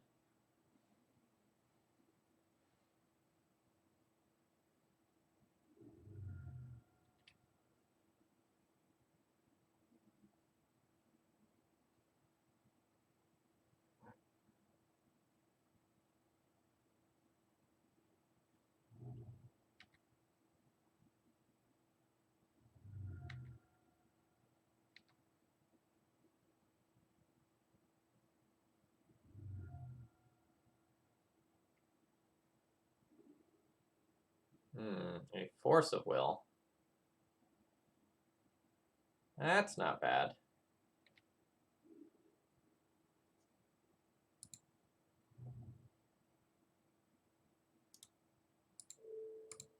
Still think I need to keep my opponent constrained on mana.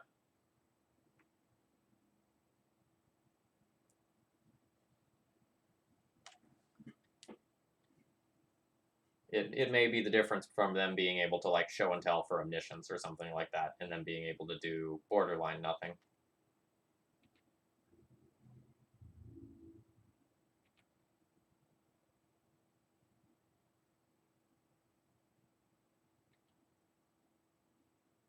Fine and Andy. So what it really could have done is forced my opponent to draw another 7, right? So I don't know that that's necessarily profitable, but you are correct.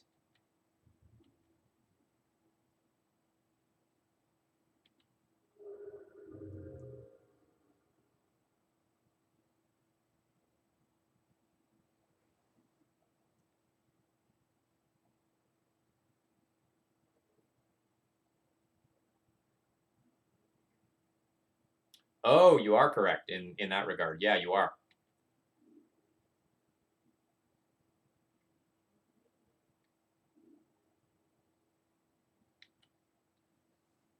So I'm gonna put this Thalia back in, I guess. And Emrakul. Now we really need Caracas. So we're gonna fetch with Prismatic Vista to get 3 looks at a new card. Yeah, I don't have the Hypergenesis matchup knowledge.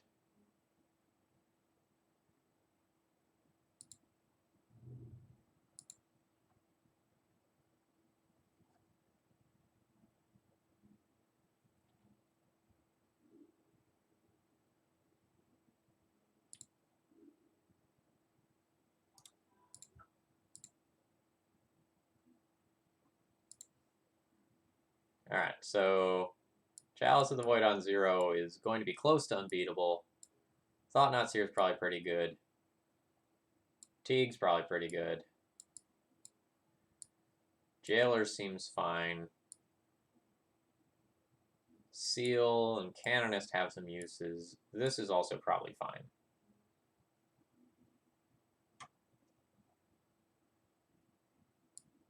So my Swords to Plowshares probably in most cases are not going to be super profitable. I still may end up keeping them. We're going to see how much hate I have and go from there.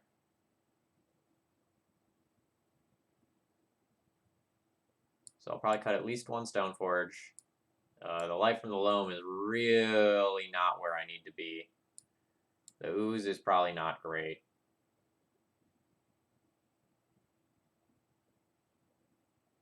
Probably go down at least 1 of these.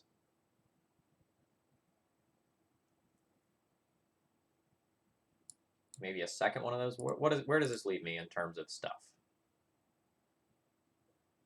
So I will be looking to mulligan to... Chalice is like my best thing. So Chalice, Thalia, Teague are good. Otherwise, keeping a hand that has a Palace Jailer or like a Seal of Cleansing and something that can like cause a trigger will be pretty good.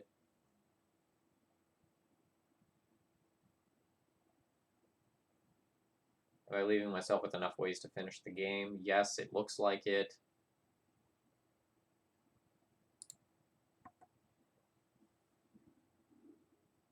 I would like to play first.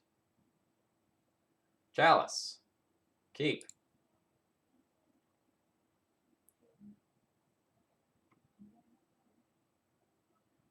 No, my opponent does have access to Force of Will and Force of Negation, so it's not like this is 100% lights out.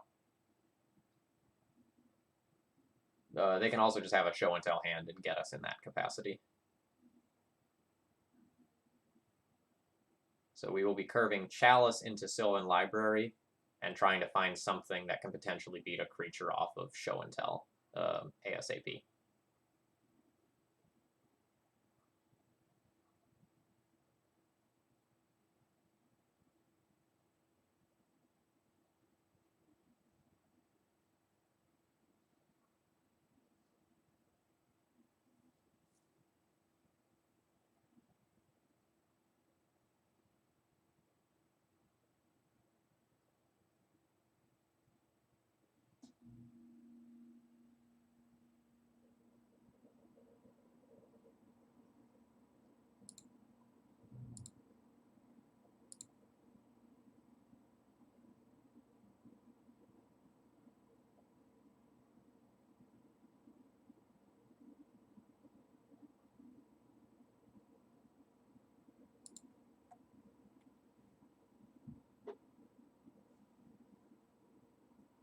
There's thought being given. And it resolves. Unsure if that was an I have a force of will, but my blue card is show and tell pause, or if that was like a oh crap, what am I supposed to do now pause. I'm jamming Thalia here. For sure.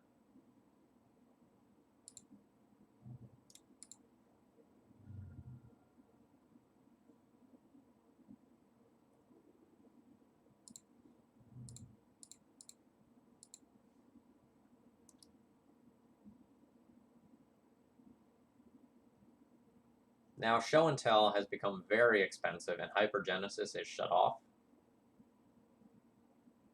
And the enablers for hypergenesis at that are also pretty rough.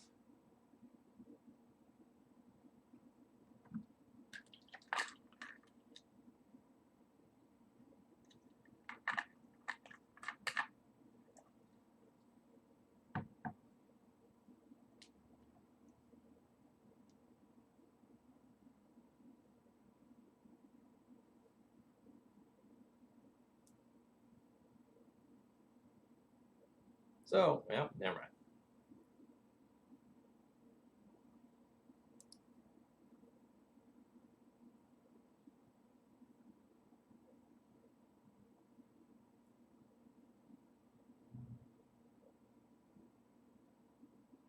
My opponent does have a bunch of like spirit guides and such, so like a show and tell or equivalent can still happen.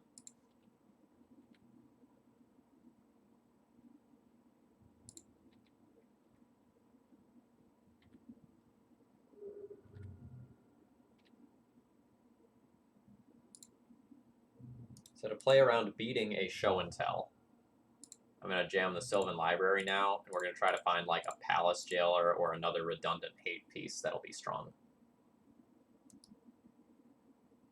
We don't need to close out this game super quickly if we eliminate my opponent's outs towards winning. We're also going to keep the Stoneforge in hand for show and tell omniscience reasons.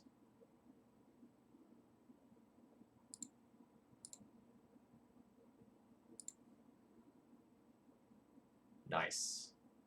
Nice. So my opponent doesn't really have 1-drops that I need to shut off. So we can send that to the top of the library for now. I will pay 4 life for this.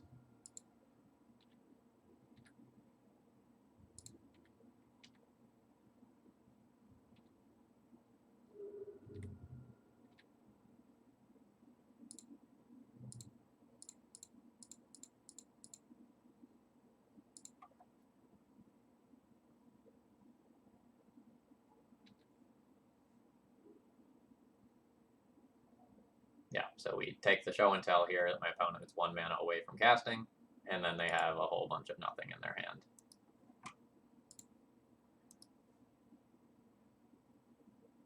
Ashen Rider is good to know about for the next game, though.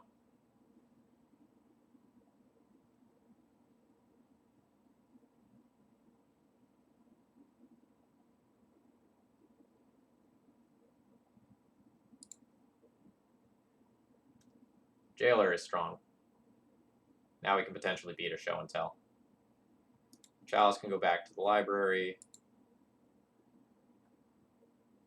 I don't know that I need to make another land drop this turn. I can just play Stoneforge plus Tarmogoyf.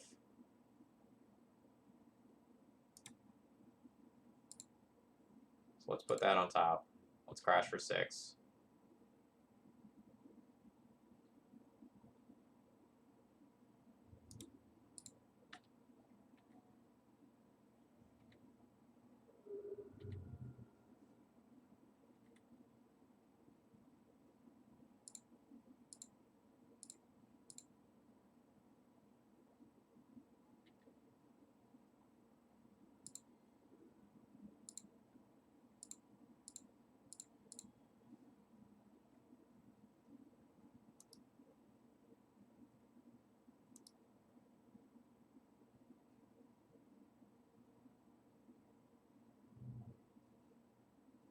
So they are now officially at Show and Tell mana if they draw a Show and Tell.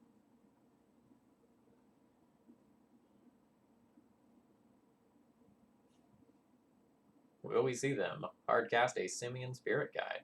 So right now they're looking at 4, 5, 6, 7, 8, 9 damage. So if they were to triple fetch, that would put them to 7, and then I think they have... Alright, yeah, they're done, because like if I connect with these, then the fetch lands are basically off anyway.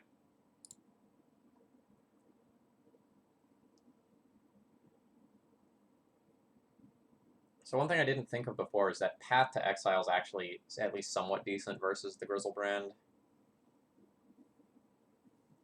But I think I need to keep a critical density of bodies to just close out the games. Like, I don't really think Renegade Rallier is particularly great. I don't think Stoneforge is particularly great, but I do just need some of my deck's synergy and some of my threats.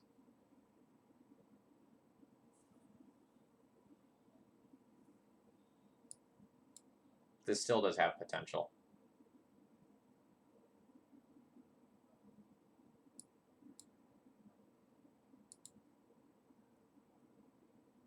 I think I'm a little touch on... Sorry, I think I'm a touch light on ways to win the game now. But we're trying to basically not lose on turn 1 or 2.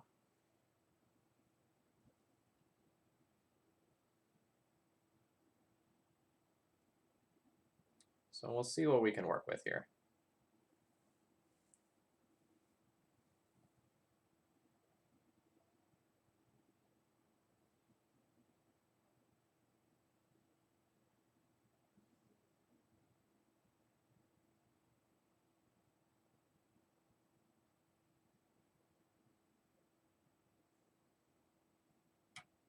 Opponent, please. You're playing like the fastest combo deck. Let's go. Alright, while we wait for my opponent to decide whether or not they're going to play or a draw, remember, folks, that the Legacy Premier League starts up on Wednesday, and we would love to see you there for that content. It's going to be at 6 o'clock p.m. Eastern Time on Julian's channel. It's Julian. We have an awesome lineup of people. My matches aren't this week, but it's very possible that I'll be doing commentary. We're still in the process of figuring out all of those details. And with that being said, I'm going to mulligan this hand. It has an acceptable turn 2 play, but I'd rather find something that has an acceptable turn 1 play. So a turn 1 Aethersworn Canonist, that's totally fine. So I'm willing to keep this hand, and we're going to throw back the Batterskull here.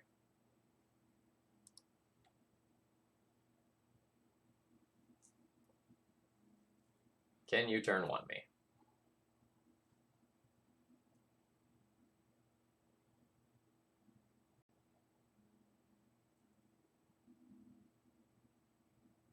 If you cannot turn 1 me, I like my odds.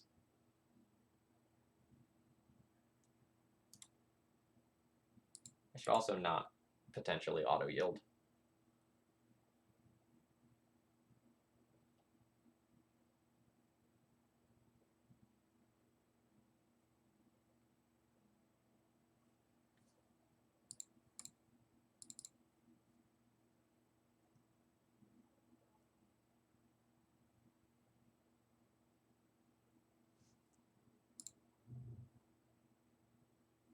So while we're waiting, I guess my opponent's back now, but just so you know who's playing this week. So Mengucci, Cyrus Cormangill,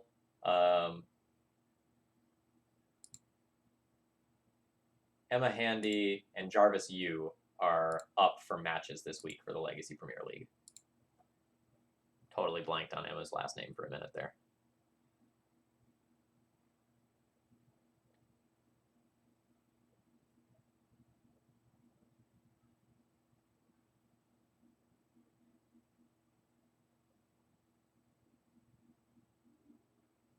Nice.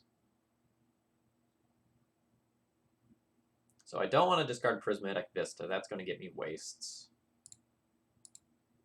So I think let's cast my Mox Diamond. Can safely pitch the Windswept Heaths. play Savannah, and cast my Canonist.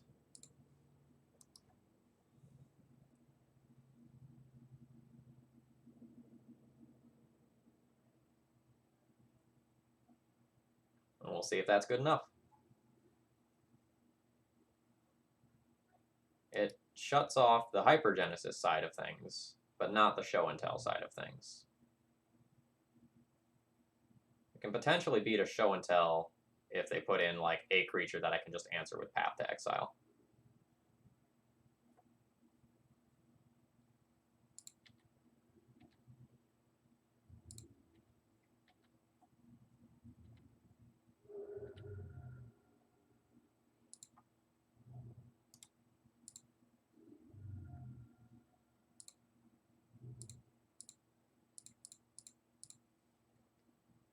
Eldrazi Displacer helps a lot in beating big dumb idiots. So now we can potentially beat Show and Tell. We probably can't beat Omniscience, though. Kind of to the surprise of no one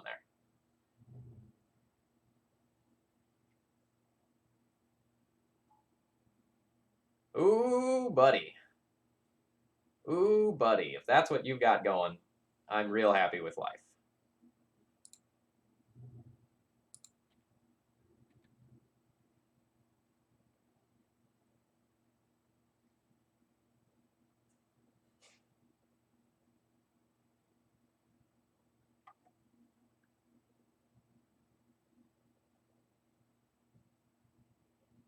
We're obviously not going to be attacking the Canonist into the Elder Spirit Guide.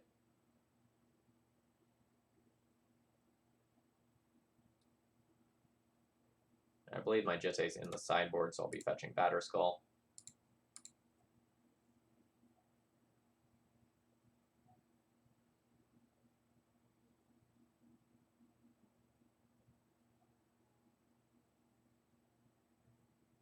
Please don't tell me you're going to sit here for 5 minutes and just, like, time out that way instead of conceding. If you're just dead, do that. That's really disappointing.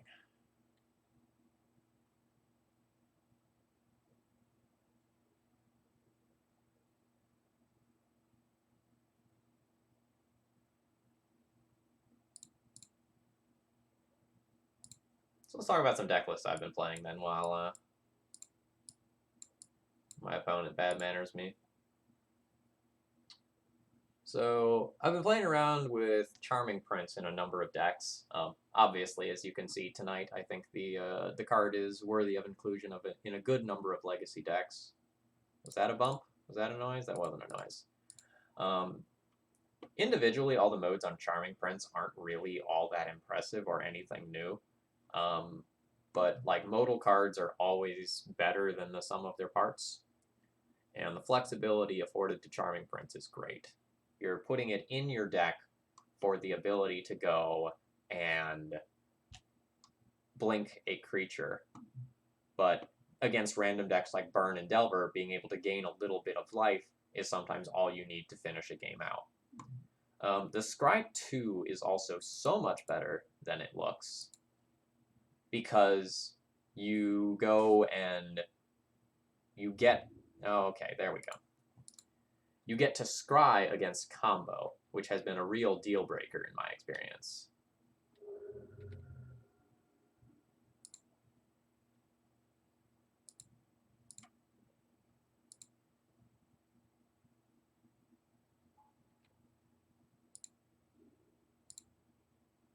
So from here on out for the rest of the game, we're probably going to leave up both Path to Exile and an Eldrazi Displacer activation at the same time. I'm willing to drop the shields this turn a little bit to put a significant amount more pressure on the board. Violent Outburst. Good job.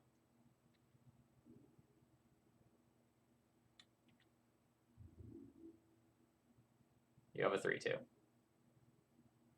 I don't think they realized what was going on there.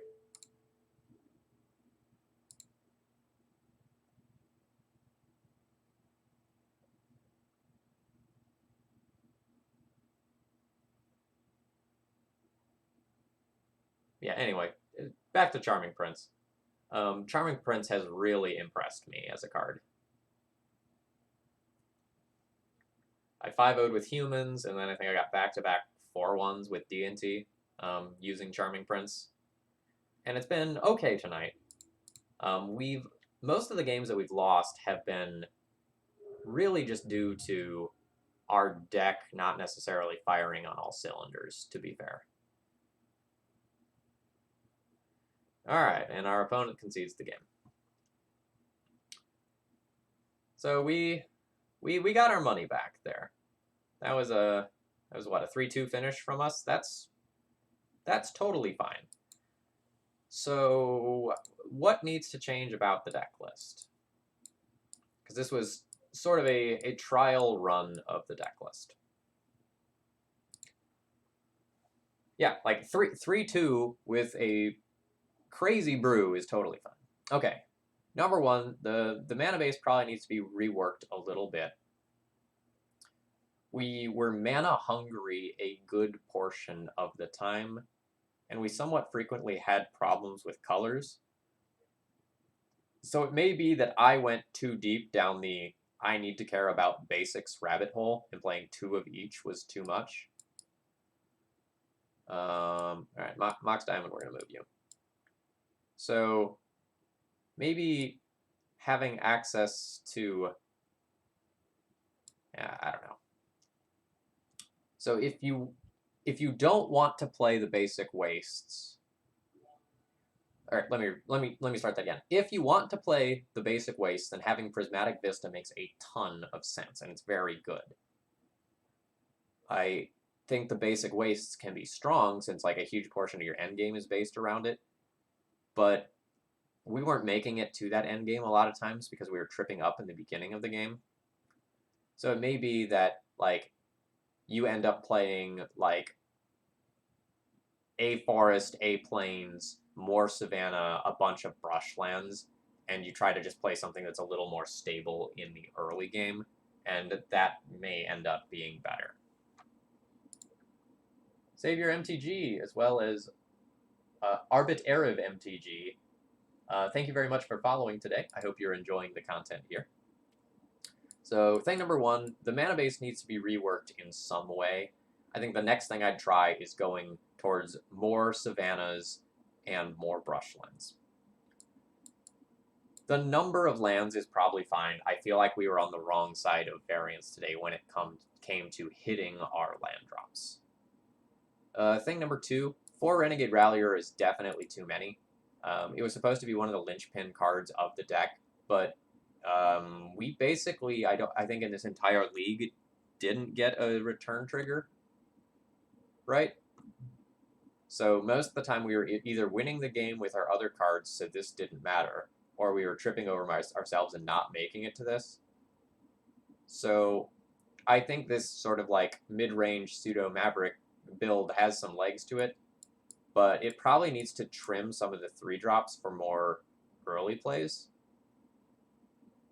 So shoving the curve a little bit more in this direction might end up being healthier.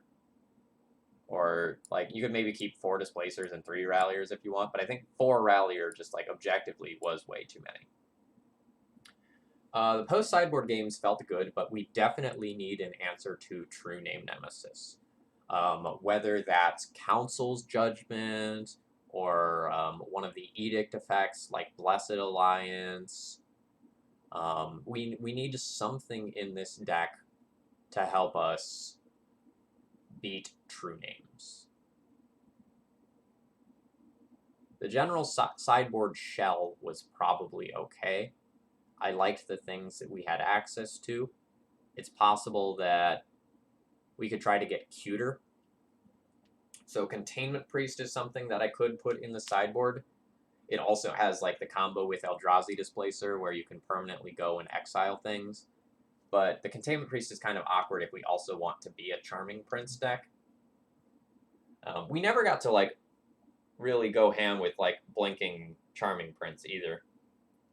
Actually, a lot of the games that we were winning, we were just beating people to death with Tarmogoyf. Maybe we should just put more Tarmogoyfs in this deck. So like, Tarmogoyf becomes the early game, and the end game becomes like this Eldrazi Displacer Renegade Rallier engine. That's another way to take this. So you could potentially like not play Charming Prince, or sorry, not play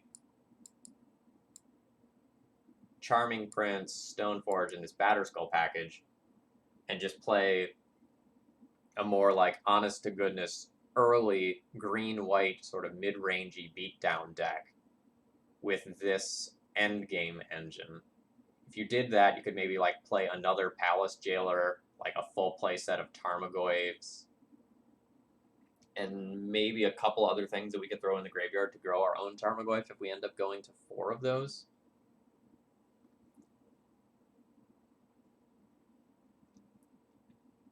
Yeah, so the early game portion of this deck, like the 2-drop slots as a whole, felt really good. I think there's plenty of ways to tweak this deck. The idea is definitely acceptable. Another direction to take it is to go back towards the original idea a little more and like play maybe one more Life from the Loam. I don't think you want to go like full on Graveyard Dirtle, because as we saw, it was like the early game stuff that was the most powerful in this deck. So if you have this as a late game engine, I don't think you need to get too cute with like a whole bunch of like one of Loam targets or anything like that. But I definitely think like just having another Loam to get back lands could be another way to solve like the I'm getting choked on mana problem and I'm getting stuck at 2 all of the time problem. Getting stuck on mana also might be part of the reason why this part of the deck didn't do nearly as much. All right, folks. So let's preview what's going on later this week. So Wednesday we have the Legacy Premier League. On Saturday morning, I will be playing Lands. I received a donation for that. And we're now 2 of the 3 donations towards my next guest stream. It's been a while since I've done one of those. So if you're enjoying the content and you want to, see something cool on the channel, please consider donating. It's $12 to go and get one of your deck lists featured on stream. Would a couple Recruiter of the Guard make sense? Prince and Displacer gets value, and it can tutor up Tarmogoyf, Ooze, Pride Mage, Rallier, Jailer.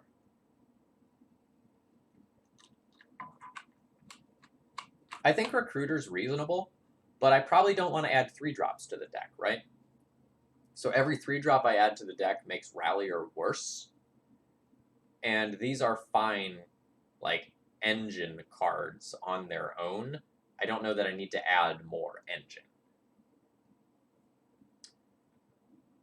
Like, I'd be more inclined to play value-oriented enters the battlefield effects at 1 or 2 mana.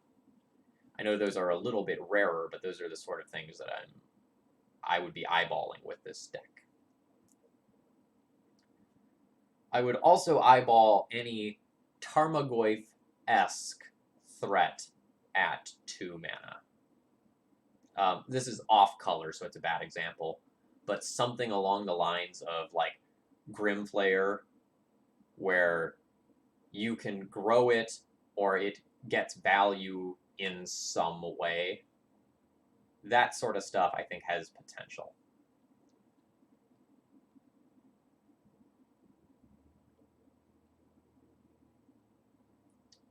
Yeah. All right, so I think that's what I've got for this week. Daily D&T has been funded for a little while longer as well, so expect some sweet videos from that to come in the future. Let's see who I can host tonight.